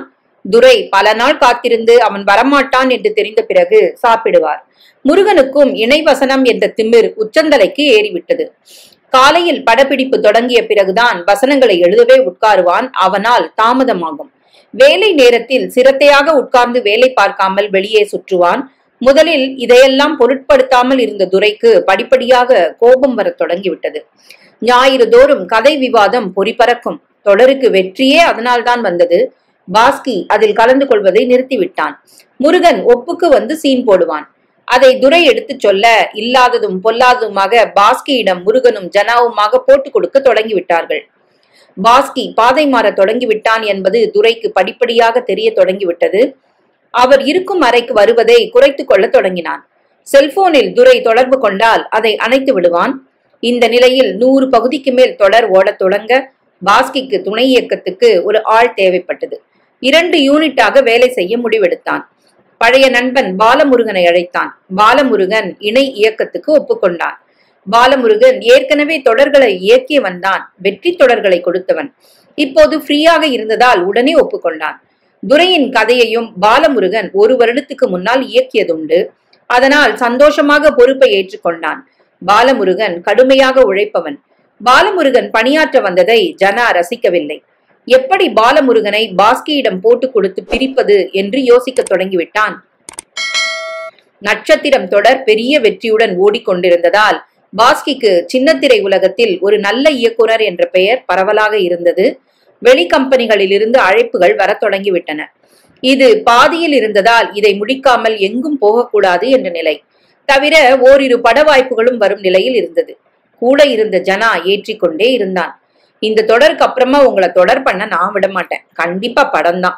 உங்களால ஹிட் கொடுக்க முடியும். ஒரு படம் பண்ணிட்டா அடுத்த படத்துக்கே 1 கோடி ரூபாய் சம்பளம் தான். டேய், அதெல்லாம் நடக்காதுடா என்று பாஸ்கி மறுத்தாலும் உள்ளே ஒரு பெரிய புயல் வீசத் தொடங்கி இருந்தது. ஒருவேளை கிடைச்சிட்டா என்ன மிஞ்ச யாரும் இல்ல. இந்த அகங்காரத்துக்கு கொம்பு நன்றாக சீவப்பட்டது. உங்களால தானே இந்த வெற்றி. சம்பளத்தை உயர்த்த சொல்லுங்க. இது முருகனின் உபதேசம். இந்த விவரம் துரை காதுக்கு வர கடுப்பாகி விட்டார். அவங்க தர்றதே நியாயமா இருக்கு. அப்படி நீ என்ன சாதிச்சுட்ட? பாதி ப்ராஜெக்ட்ல சம்பள உயர்வு கேட்கறது முறையில்ல. இதெல்லாம் அராஜகம். நாளைக்கு இன்னொரு ப்ராஜெக்ட் தரட்டும், அப்போ கண்ணியமா கேளு. தப்பு பாஸ்கி. யாராவது ஏத்தி விட்டா ஆடாத, உன் பேர் கெட்டுடும். பாஸ்கி பதில் பேசவில்லை. வெளியே வந்தார்கள். படப்பிடிப்பு முடித்து தினசரி தண்ணியை போட்டுவிட்டுத்தான் பாஸ்கியும் முருகனும் வீட்டுக்கு போவார்கள். தண்ணி போடும்போது முருகன் தன் பங்குக்கு ஏற்றி கொடுப்பான். இந்த பாருங்க, நீங்க சம்பளம் உயர்வு கேட்டா கிடைக்கும். நீங்க ஒசந்துகிட்டே போறது துரைசாருக்கு பிடிக்கல. எப்பவும் அவர் கைப்பிடியில இருக்க முடியுமா? இல்லையே, நான் அவர் கூட சாப்பிடுறது இல்ல, ரூம்கே போறது இல்லையே. அடுத்தடுத்து நமக்கு ஒரு ப்ராஜெக்ட் வரும்போது முதல்ல அவரை கழட்டி விடுங்க. கண்டிப்பா இங்கே கொஞ்சம் அவமானப்படுத்துங்க. எப்படிரா? எழுதி தர நான் இருக்கேன்னு அவரை எழுத விடாதீங்க. 2 யூனிட் போடும்போது பாலமுருகனுக்கு அவர் எழுதட்டும், உங்களுக்கு எழுத விடாதீங்க. அவர் எழுத்துல சீரியல் நிக்கல, உங்க டைரக்ஷன்ல தான் நிக்குது. ஒரு பக்கம் மதுவும் மறுபக்கம் முருகனின் மோசமான உபதேசமும் ஏறிக்கொண்டு இருந்தது. முருகனின் பயத்துக்கு காரணம் உண்டு. முருகனுக்கு தனி மார்க்கெட் எதுவும் இல்லை. யாரும் அழைக்க மாட்டார்கள். பழைய நன்றி விசுவாசத்தில் அடுத்த ப்ராஜெக்ட் வரும்போது பாஸ்கி துரையை அழைத்து விடக்கூடாது. துரையை கழட்டி விட்டால்தான் தான் ஏற முடியும். பாஸ்கியை ஒட்டி கொண்டு போனால்தான் தனக்கு தனி பேரும் புகழும் பணமும் கிடைக்கும். துரையை பாஸ்கியிடமிருந்து பிரித்தே ஆக வேண்டும். துரிதமாக வேலை செய்து கொண்டிருந்தான். புதிதாக வந்த பாலமுருகனையும் இந்த கூட்டத்துக்கு பிடிக்கவில்லை. பாதி நாட்கள் பாலமுருகன் வந்த பிறகு பாஸ்கி செட்டுக்கே வருவதில்லை. அரை நாளில் வெளியே போய் நன்றாக குடித்துவிட்டு வீடு திரும்புவது. பாலமுருகன் கடுமையாக உழைப்பவன். பாஸ்கியை கொஞ்சமும் காட்டி கொடுக்காமல் நட்பை மதித்து வேலை செய்து கொண்டிருந்தான். பாலமுருகன் எடுக்கும் காட்சிகள் பாஸ்கி எடுப்பதை விட நன்றாக இருந்தது. ஆனால் பெயர் பாஸ்கிக்குத்தான். டைட்டிலில் பாலமுருகன் பெயரை சேர்க்கவே இல்லை. பாலமுருகன் அதை பொருட்படுத்தவும் இல்லை. இந்த நிலையில் பாஸ்கி முருகனையும் அழைத்து கொண்டு சீஃப் மேனேஜர் அறைக்கு போய் கண்டபடி போட்டு கொடுக்க தொடங்கினான். துரை எழுதுறதே இல்ல, எல்லாம் எழுதுறதெல்லாம் முருகன் தான். அப்படியே எழுதினாலும் அது நல்லா இல்ல. அவர் எதுவும் எழுத வேண்டாம், பேரை மட்டும் போட்டுக்கிட்டோம், நாங்க 2 பேரும் பாத்துக்கிறோம். இது தயாரிப்பாளர் வரை போய்விட்டது. அவருக்கே அதிர்ச்சி. இது உண்மையல்ல. துரை கடுமையான உழைப்பாளி என்று அவருக்கு தெரியும். கொண்டு வந்து விட்ட மனிதன் மேல் இந்த அளவுக்கு சேறு தெளிப்பவர்களை அவர் பார்த்ததே இல்லை. இவர்கள் பேசியது எதுவுமே துரைக்கு தெரியாது. ஆனால் பாஸ்கி முன்பு போல இல்லை என்பது மட்டும் தெரிந்தது. மனதுக்கு வருத்தமாக இருந்தது. அடுத்த வாரமே அவருக்கு தெரிந்தது, அவர் எழுதும் காட்சிகளை திருத்தி முருகன் எழுதி அதுதான் படமாக்கப்படுகிறது என்று நொந்து போனார். தாழ முடியாமல் பாஸ்கியை அழைத்து கேட்டே விட்டார். பாஸ்கி நேரடியாக அவரிடம் பேச முடியாமல் அதை மழுப்பினான். அதன் பிறகு அறைக்கு வரவே இல்லை. வெளியில் போய் எனக்கு அவர் எழுதக்கூடாது என்றான். பாலமுருகன் ஏதோ கேட்க போக அவனையும் இவர்கள் கடுமையாக விமர்சிக்க பாலமுருகன் துரையிடம் வந்தான். சார், நீங்க கொஞ்சம் புரிஞ்சுக்கோங்க. அவன் பழைய மாதிரி இல்ல, நீங்க எழுதக்கூடாதுன்னு சொல்றான். துரை குபீரனை எழுந்து விட்டார். ஆளாக்குன என் நெஞ்சிலேயே மிதிக்கிறானா? என்ன எழுதக்கூடாதுன்னு சொல்ல இவன் யாரு? இவன் டைரக்ட் பண்ண வேண்டாம், நீ பண்ணு பாலா. இவன் கணக்கை 24 மணி நேரத்தில் தீர்த்துடுறேன். சார், பதட்டப்படாதீங்க. எப்படி பாலா, இந்த அளவுக்கா ஒருத்தன் நன்றி கெட்டவனா இருப்பான்? இவனை எல்லாம் வளர்த்து விட்டது எவ்வளவு தப்பு. சார், உங்களுக்கு மத்தவங்களை ஆளாக்கித்தான் பழக்கம், அழிச்சு பழக்கம் இல்ல. தப்பு செய்யறவங்கள தெய்வம் கண்டிப்பா தண்டிக்கும். இவனுக்கும் சுயமாவே நல்ல புத்தி இல்ல. கூட இருக்கிறது கூனியும் சகுனியும். 2ம் நல்லதை செய்யல. அவன் வாழ்க்கையை நாசமாக்கிக்கிட்டு இருக்கு. இந்த நேரத்துல நாம எடுத்து சொன்னா பகதான் மிஞ்சோம். விட்டுடுங்க, பாத்துக்கலாம். துரை நொறுங்கி போனார். அடுத்து வந்த நாட்களில் பாஸ்கி துரை இருக்கும் திசை பக்கமே வரவில்லை. வரவிடாமல் முருகன் ஜாக்கிரதையாக பார்த்து கொண்டான். அதற்குள் இன்னொரு பெரிய நிறுவனத்தை மெகா தொடர் செய்யும்படி அழைத்திருந்தார்கள். அவர்களுக்கு பாஸ்கி கண்களில் பட அழைத்து விட்டார்கள். இன்னும் அதிக சம்பளம் பேசினார்கள். அவகாசம் வேண்டும் என்றான் பாஸ்கி. கூடவே முருகனும் ஜனாவும் வந்திருந்தார்கள். நட்சத்திரத்தை பாதியில விட்டுட்டு எப்படிரா வரது? அதுல என்ன தப்பு? அது முடிகிற வரைக்கும் நீங்க காத்துக்கிட்டு இருந்தா இந்த புது வாய்ப்பு கையை விட்டு போயிடும். அங்க உங்களுக்கு நல்ல பேர் இல்ல. அடுத்த வாய்ப்பு கண்டிப்பா உங்களுக்கு இல்ல. சும்மா இருக்க முடியுமா? கிடைக்கிறத விடாதீங்க சார். முருகா, என்னடா செய்யலாம்? பழைய தயாரிப்பாளர்கிட்ட பேசி 2யும் பண்றேன்னு சொல்லுங்க. ஒப்புக மாட்டாரு. அப்படின்னா விட்டுட்டு போயிடுவோம். பாலமுருகனும் துரைசாரும் அதை பார்த்துக்கிட்டோம். நாம வெளியில போய் ஜெயிச்சாதான் இதுங்க முகத்துல கரி பூச முடியும். நாம யாருன்னு காட்டணும்ல. அதுவும் நிஜம்தான். துரசாரால உங்களுக்கு இந்த வாழ்வுங்கிற பேரு மாறணும். உங்க திறமைக்காக கிடைச்ச வாய்ப்பு இது. நான் நல்லா எழுதி தரேன். எனக்கு பேர் வேண்டாம், நீங்க ஜெயிக்கணும். நன்றாக ஜால்ரா அடித்தான். சரி, இப்படி ஒரு அழைப்பு வருதுன்னு துரசார் கிட்ட சொல்ல வேண்டாமா? எதுக்கு? இத பாதியில விட்டுட்டு போகாதன்னு தடுப்பாரு. நீங்க ஒசந்தா அந்த ஆளுக்கு பிடிக்காது. சொல்லாதீங்க, போகும்போது சொல்லிக்கிட்டா போதாது. அதுவும் சரிதான். தீவிர ஆலோசனையில் போவது என்று முடிவாகிவிட்டது. அந்த தயாரிப்பாளரிடம் வருகிறேன் என்று ஒப்புக்கொண்டு விட்டான் பாஸ்கி. அங்கு ஒரு கதாசிரியர் கதை செய்து வைத்திருந்தார். அது நன்றாக இல்லை என்று அவரை முதலில் கழுத்தை பிடித்து தள்ளிவிட்டு முருகனை அறிமுகப்படுத்தி விட்டான் பாஸ்கி. அவர்கள் ஒப்புக்கொண்டு விட்டார்கள். அதன் பிறகுதான் மறுநாள் துரையிடம் வந்து விவரத்தை சொல்லிவிட்டு தனக்கு ஆசி வழங்கும்படி அவர் காலில் விழுந்தான் பாஸ்கி. துரை ஆடி போயிருந்தார். பாஸ்கி, இதை எப்படிப்பா பாதியில விட்டுட்டு போவ? ஆமா, இவங்க தர்ற சம்பளத்துக்கும் மரியாதைக்கும் இத்தனை நாள் வேலை செஞ்சதே அதிகம். தப்பா பேசாத பாஸ்கி, இவங்க கிட்ட என்ன குறை? எத்தனை சுதந்திரமா விடுறாங்க.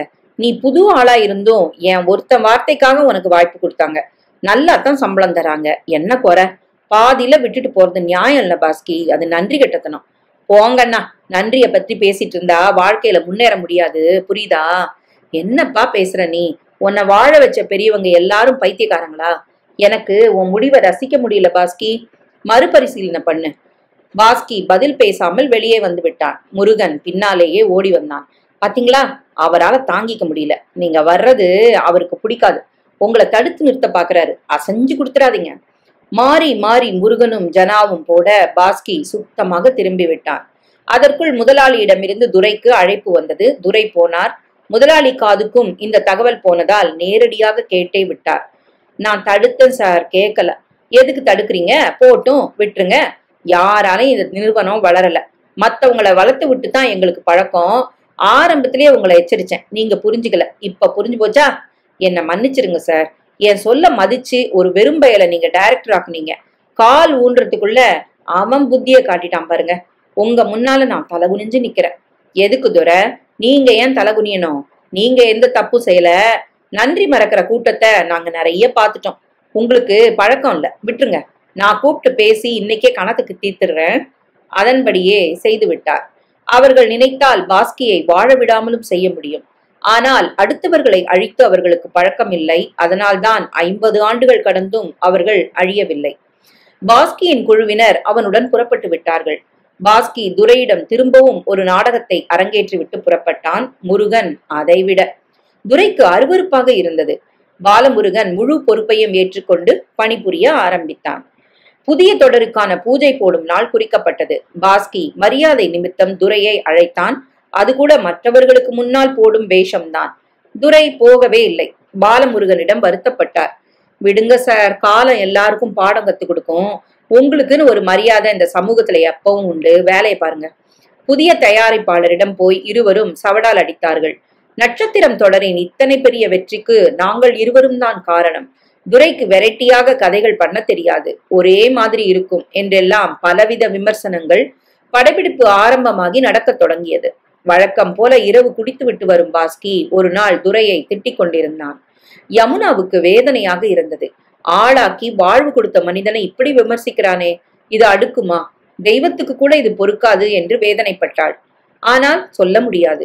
சொன்னாலும் பாஸ்கி அதை ஏற்கும் நிலையில் இல்லை. குடியை நிறுத்த யமுனா பட்ட பாடு கொஞ்ச நஞ்சம் இல்லை. நடக்கவில்லையே. முன்பை விட குடிப்பழக்கம் அதிகம்தான் ஆகியிருக்கிறது. துரையிடம் போனில் பேசலாமா என்று நினைத்தாள். வேண்டாம் என்று தோன்றியது. மனசு சங்கடப்பட்டது. அவரிடம் பேசக்கூட தகுதி இல்லை என்று தோன்றியது. முதல் பகுதி தயாராகிவிட்டது. அன்று ஒளிபரப்பாகும் நாள். துரை, பாலமுருகன் இருவரும் அமர்ந்து பார்க்க தொடங்கினார்கள். நட்சத்திரம் தொடரை காப்பியடித்து இன்னொரு கதை. ஏற்கனவே ஓடிய தொடர்களிலிருந்து உருவப்பட்ட காட்சிகள். சொந்த சரக்கென்று எதுவுமே இல்லை. அத்தனையும் அப்பட்டமான காப்பி. துரை கடுப்பாகிவிட்டார். பாலா, என் கதையை விமர்சிக்க இந்த நாய்க்கு என்ன உரிமை இருக்கு? சொந்த சரக்கே இல்லாம அடுத்தவன் கதையை உருவுற இவனுங்களுக்கு பேச யோகியதை இருக்கா? சார், நீங்க டென்ஷனே ஆவாதீங்க. பெருசா சாதிக்க போறதா இங்க இருந்து போனாங்க. சாயம் கொஞ்ச நாள்ல வெளுத்துரும். அவனுங்களை யாருமே அழிக்க வேண்டாம், தானா அழிஞ்சிருவானுங்க. கெட்டவனை கடவுள் உடனே அழிக்க மாட்டாரு, ஆட விட்டு வேடிக்கை பார்ப்பாரு. ஆனா அடி விழுந்தா உன் வீட்டு அடி என் வீட்டு அடியா இருக்காது. உங்க உப்பை தின்னுட்டு நீங்க போட்ட பிச்சை இந்த வாழ்க்கை. உங்களால உயரத்துக்கு வந்தவன் பாஸ்கி. அதை மறந்து அவனுக்கு நிச்சயமா நல்ல எதிர்காலம் இல்லை. இதை உணர்ந்து ஒரு நாள் அழுவான். உங்க காலடியில வந்து விழுவான். அதை நான் எதிர்பார்க்கல பாலா. நடக்கும் சார், நடந்துதான் தீரணும். இல்லைன்னா இந்த உலகத்துல தர்மம் செத்து போச்சுன்னு அர்த்தம். பாஸ்கிய பிடிச்ச ராகுவும் கேதுவும் முதல்ல விலகணும். கிரகணம் விட்டாத்தான் வெளிச்சம் வரும். நீங்க வேலையை பாருங்க. துரை ஆரம்பத்தில் ரொம்பவும் ஆத்திரப்பட்டார். இப்போது உலகம் அவருக்கு புரிய தொடங்கிவிட்டது.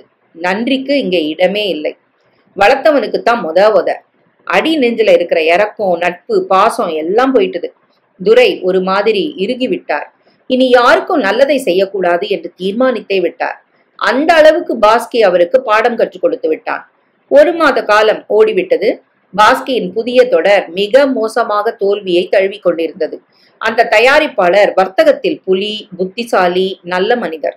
ஆனால் நட்பையும் தொழிலையும் கலக்கும் பழக்கம் அவருக்கு எப்போதுமே இல்லை. பாஸ்கி முருகனை பிடித்து அவர் கிழித்து கட்ட தொடங்கியிருந்தார். அவர்களது சாயம் வெளுக்க தொடங்கிவிட்டது. பாஸ்கியால் தோல்வியை தாங்கிக் கொள்ள முடியாது. வீம்புடன் ஒரு நல்ல தயாரிப்பாளரை விட்டு பாதியில் வந்தாகிவிட்டது.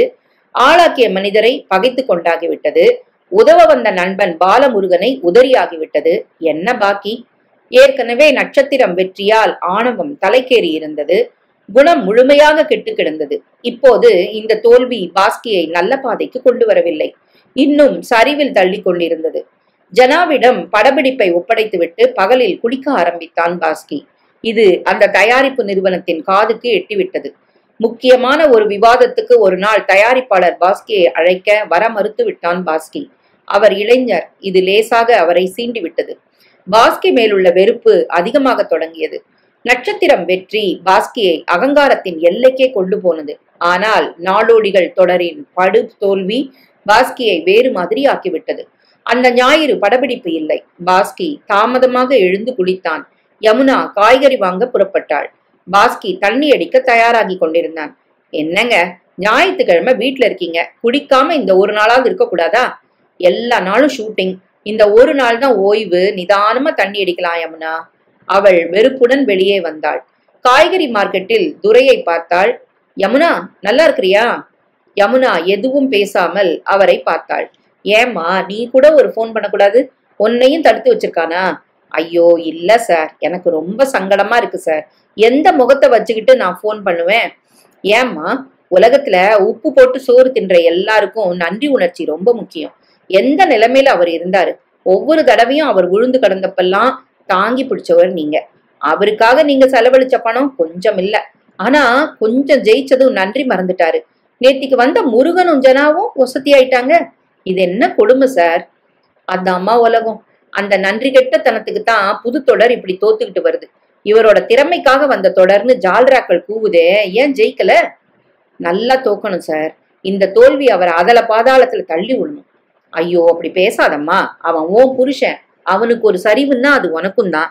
இல்ல சார், நான் காவிய காலத்து கண்ணகி இல்ல, விட்டு பிரிஞ்ச கோவலன் எப்ப வருவான்னு வாசலை பாக்குற பைத்தியம் இல்ல. நான் யாருன்னு காட்டுறேன். தெய்வம் நின்னு கொல்லுன்னு சொல்லுவாங்க. நின்னு கொல்றதுக்கெல்லாம் காத்துக்கிட்டு இருக்க முடியாது.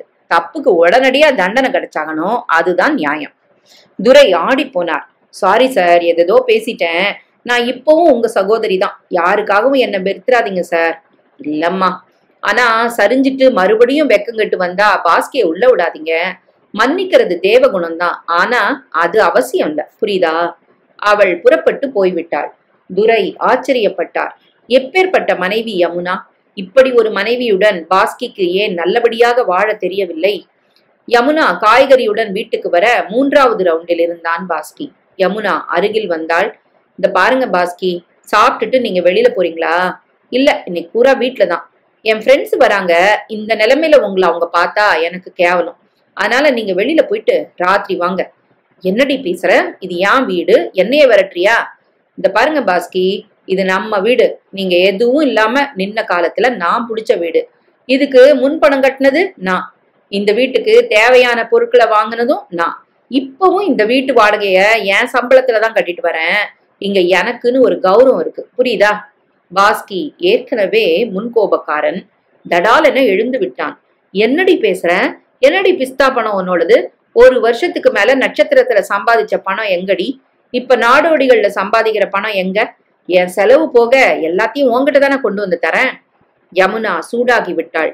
இப்படி நீங்க கேப்பீங்கன்னு எனக்கு தெரியும். எல்லா பணத்தையும் பேங்க்ல போட்டு வச்சிருக்கேன். சல்லி காசு நான் தொடல. என் சம்பளத்துலதான் இப்பவும் கொடுத்தனும் நடத்துறேன். புரியுதா?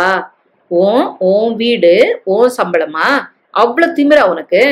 வாக்குவாதம் வலுத்து விட்டது. பாஸ்கி கை ஓங்கி விட்டான். யமுனா அதை படக்கென பிடித்து கொண்டாள். பாஸ்கிக்கு பலத்த அதிர்ச்சி அது பார்வையில் தெரிந்தது. லுக், நான் ஆரம்பம் முதலே என் கால்ல நின்னவ, தன்மானம் அதிகம் உள்ளவ. உங்க திறமைக்காகத்தான் உங்களை காதலிச்சேன். எதுவும் இல்லாம நின்னப்போ தாங்கி பிடிக்க நான் அவசியமா இருந்திருக்கு. ஒரு துரை தூக்கி விட தேவைப்பட்டிருக்கு. ஆனா ஜெயிச்சப்போ கூட வந்து ஒட்டிக்கிட்ட நாய்ங்க இப்போ வசதி ஆயிட்டாங்களா? ஆளாக்குனவங்க கண்ணுக்கு தெரியல. பாஸ்கி அப்படியே நின்றான். இந்த பாரியா, உன் சரிவு ஆரம்பமாயிடுச்சு. நல்லவங்களை வயிறெறிய வச்சு அவங்கள ஒரு சொட்டு கண்ணீர் விட வச்சவங்க வாழ்ந்ததா சரித்திரமே இல்லை. இப்போ என் சிநேகிதிகள் வராங்க. Please get out. பாஸ்கி நிலை குனைந்தான். புருஷனை கெட் அவுட்னு சொல்றியா? இல்ல, நடு வீட்டுல உட்கார்ந்து குடிக்கிற ஒரு குடிகாரனை கெட் அவுட்னு சொல்றேன். பாஸ்கி தள்ளாடி எழுந்தான். என்னை அவமானப்படுத்திட்ட.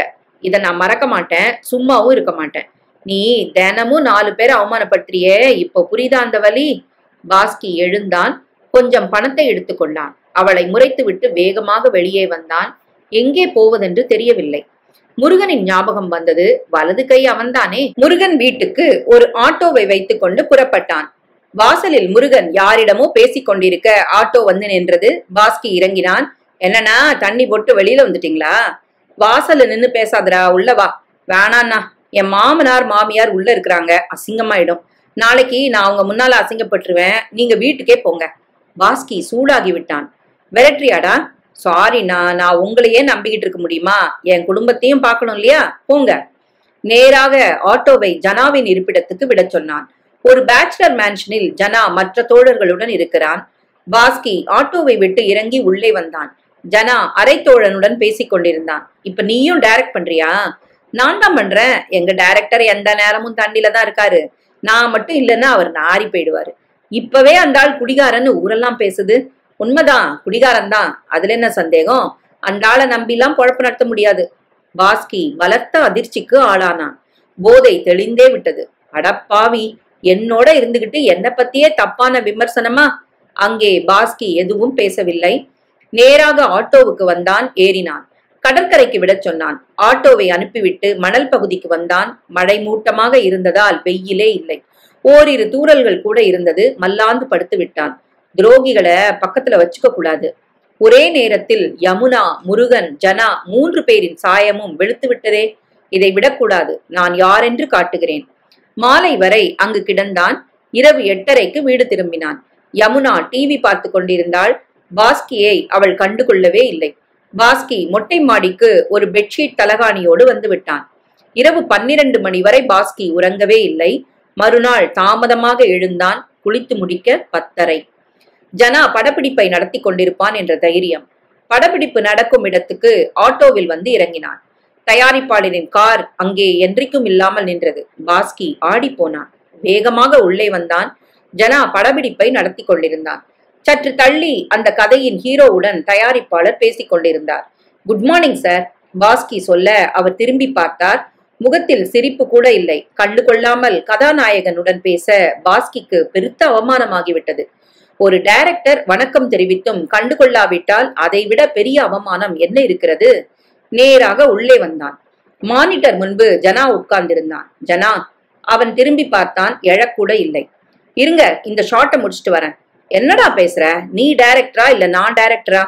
தயாரிப்பாளர் வெளியில இருக்கிறாரு, அவர்கிட்ட கேளுங்களேன். பாஸ்கிக்கு உடம்பு சூடாகி விட்டது. என்னடா பேசுற? கையை ஓங்கி விட்டான். ஜனா எழுந்து விட்டான். தயாரிப்பாளரும் மற்றவர்களும் உள்ளே வந்து விட்டார்கள். மிஸ்டர் பாஸ்கி, சேனல்ல நேத்திக்கு கூப்பிட்டாங்க. ரிப்போர்ட் ரொம்ப மோசமா இருக்கு. டைரக்டரை உடனடியா மாத்துங்கன்னு சொல்லிட்டாங்க. நான் தொடர்ந்து அங்க தொடர் செய்யணும்ல, அதனால ஜனாவை டைரக்டர் ஆக்கிட்டேன். உங்க பாக்கி செக்கு வீட்டுக்கு வரும். நேத்தோட உங்க கணக்கை செட்டில் பண்ணியாச்சு. ஜனா என் உதவியாளன், உங்ககிட்ட வேலை செய்ய மாட்டான். யார் சொன்னது? அவர் சம்மதிச்சு வேலையை தொடங்கிட்டாரே. தயாரிப்பாளர் புறப்பட்டு போய்விட்டார். பாஸ்கி ஆவேசமாக வந்தான். நான் வளர்த்து விட்டேன்டா உன்ன, இப்ப எனக்கே துரோகம் பண்றியா? துரை சார் தான் உங்களை வளர்த்து விட்டவர்னு இந்த உலகத்துக்கே தெரியும். அவரை நீங்க உதறலையா? நன்றிய பத்தி நீங்க பேசக்கூடாது. இத பாருங்க, வேலை நேரத்துல வந்து தொந்தரவு பண்ணாதீங்க. எல்லாரும் பொழைக்கத்தான் இருக்கிறோம். போங்க. ஷார்ட் ரெடிப்பா. பாஸ்கி நொறுங்கி போனான். ஒரு விடியலில் கதையே மாறிவிட்டதே.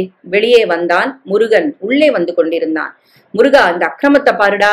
நீ ஜனாவுக்கு எழுதாத. ஏன் அப்படி சொல்றீங்க? எழுதுனா எனக்கு பணம் வருது. டைரக்டர் யாரா இருந்தா எனக்கு என்ன? இந்த பாருங்க, நீங்க ஒருத்தரை எட்டி உதைச்சா 4 பேர் உங்களை உதைப்பான். புரியுதா? சக்கரம் சுழலுது. இங்க யாரும் சாஸ்வதம் இல்ல. எனக்கு நிறைய வேலை இருக்கு. உள்ளே போனான். பாஸ்கியால் நிற்க கூட முடியவில்லை. ஒரு நொடியில் திரும்பி விட்டதே. என் ஆட்கள், நான் நினைச்சவங்க, எனக்கு விசுவாசமானவங்கன்னு நம்பினவங்க இப்படி என்ன கவுத்துட்டாங்களே. ஆடி போயிருந்தான். அவனால் நிற்க கூட முடியவில்லை.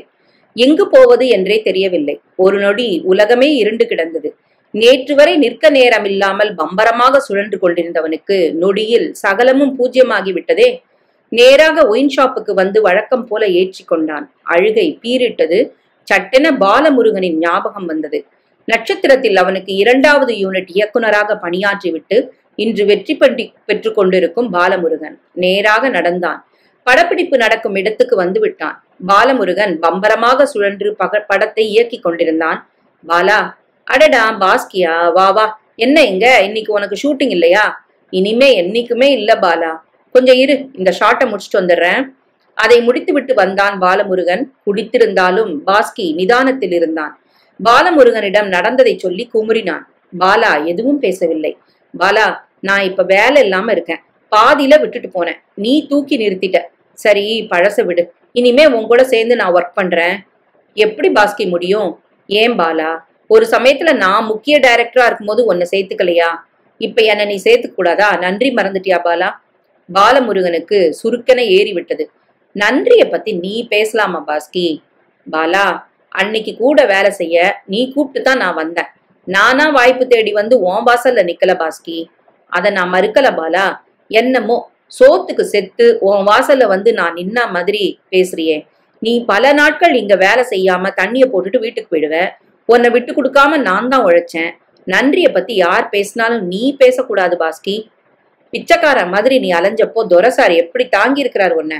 உனக்காக எத்தனை படிகளை அவர் ஏறி இறங்கி இருக்கிறாரு. உன்னை கொண்டு வந்து கோபுரத்துல உட்கார வச்சாரு. அவர் மேலேயே நீ எச்சில் துப்புன. அதுக்கு தெய்வம் கொடுத்த தண்டனை இது. பாலா, சி, சத்தம் போடாத. நல்லவங்களை வயிறெறிய வைக்கிறதும் நன்றி மறக்கிறதும் கொலைய விட பெரிய குத்தம். அதை நீ செஞ்சுக்கிட்டு இருக்கிற. உன்னை மன்னிச்சு நான் சேர்த்துக்கிட்டா என்னை கடவுள் கூட மன்னிக்காது. நீ புறப்படு பாஸ்கி. இதுதான் உன் முடிவா? உன்ன மாதிரி ஜென்மங்களுக்கு யாருமே உதவக்கூடாது. புறப்படு. புதுசா வந்த முருகனும் ஜனாவும் தான் நிறத்தை காட்டிட்டாங்களா? ஜால்ரா கூட்டம் என்னைக்குமே கூட வராது பாஸ்கி, புரிஞ்சுக்கோ. பாலமுருகன் தன் வேலையில் ஈடுபட்டு விட பாஸ்கி தளர்ந்து போய் வெளியே வந்தான். திமிர் உச்சகட்டத்தில் இருந்த போது எதுவுமே கண்ணுக்கு தெரியவில்லை. அப்போது கொம்பி சீவி விட்டார்கள் இந்த முருகனும் ஜனாவும். இப்போது அதே இடத்தில் அவர்கள் இருவரும் வேலை பார்க்கிறார்கள். இவன் உதவியாளர்கள் ஒருவர் கூட இவனுடன் வரவில்லை. நிலை குலைந்து நிற்கும் போது யாருமே தாங்கி பிடிக்க வரமாட்டார்கள். வெற்றி மட்டும்தான் சினிமா உலகத்தில் நல்ல வார்த்தை. அதை விடாமல் கையில் வைத்திருக்கும் மனிதனை சுற்றித்தான் இங்கே கூட்டம் கூடும். தோற்றவனை இங்கே யாரும் திரும்பி கூட பார்க்க மாட்டார்கள். நேராக வீட்டுக்கு வந்தான். இன்னும் கொஞ்சம் குடித்தான். அப்படியே படுத்து விட்டான்.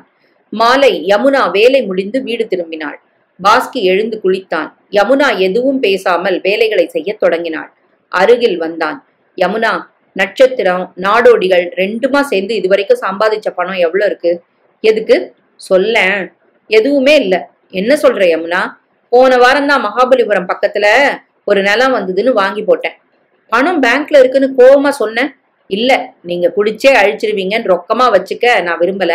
நிலமா வாங்கி போட்டுட்டேன். 2 வருஷம் போனா அதோட விலை உயரும். இப்ப எனக்கு வேலையே இல்லைன்னு தெரியுமா? என்ன சொல்றீங்க? பாஸ்கி குமுறி கொட்டத் தொடங்கினான். முடித்தான். அவள் பேசவில்லை. நாளை முதல் கையில சல்லி காசு கிடையாது. நான் என்ன செய்வேன்? யமுனா உள்ளே போனாள்.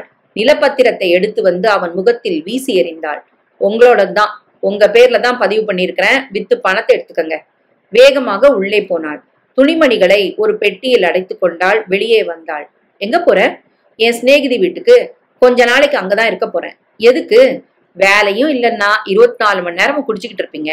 என்னால இனிமே பொறுத்துக்க முடியாது. துரைசார் பட்ட வேதனை சும்மா போகுமா? அவரை அவமதிச்சதுக்கு தெய்வம் தந்த தண்டனை. நான் வரேன். வேகமாக வெளியேறினாள். பாஸ்கி இதை எதிர்பார்க்கவே இல்லை. கையில் பணம் இல்லை. ஆனால் சில லட்சங்களுக்கு சொத்து இருக்கிறது. அதை வைத்துக் கொண்டு என்ன செய்வது?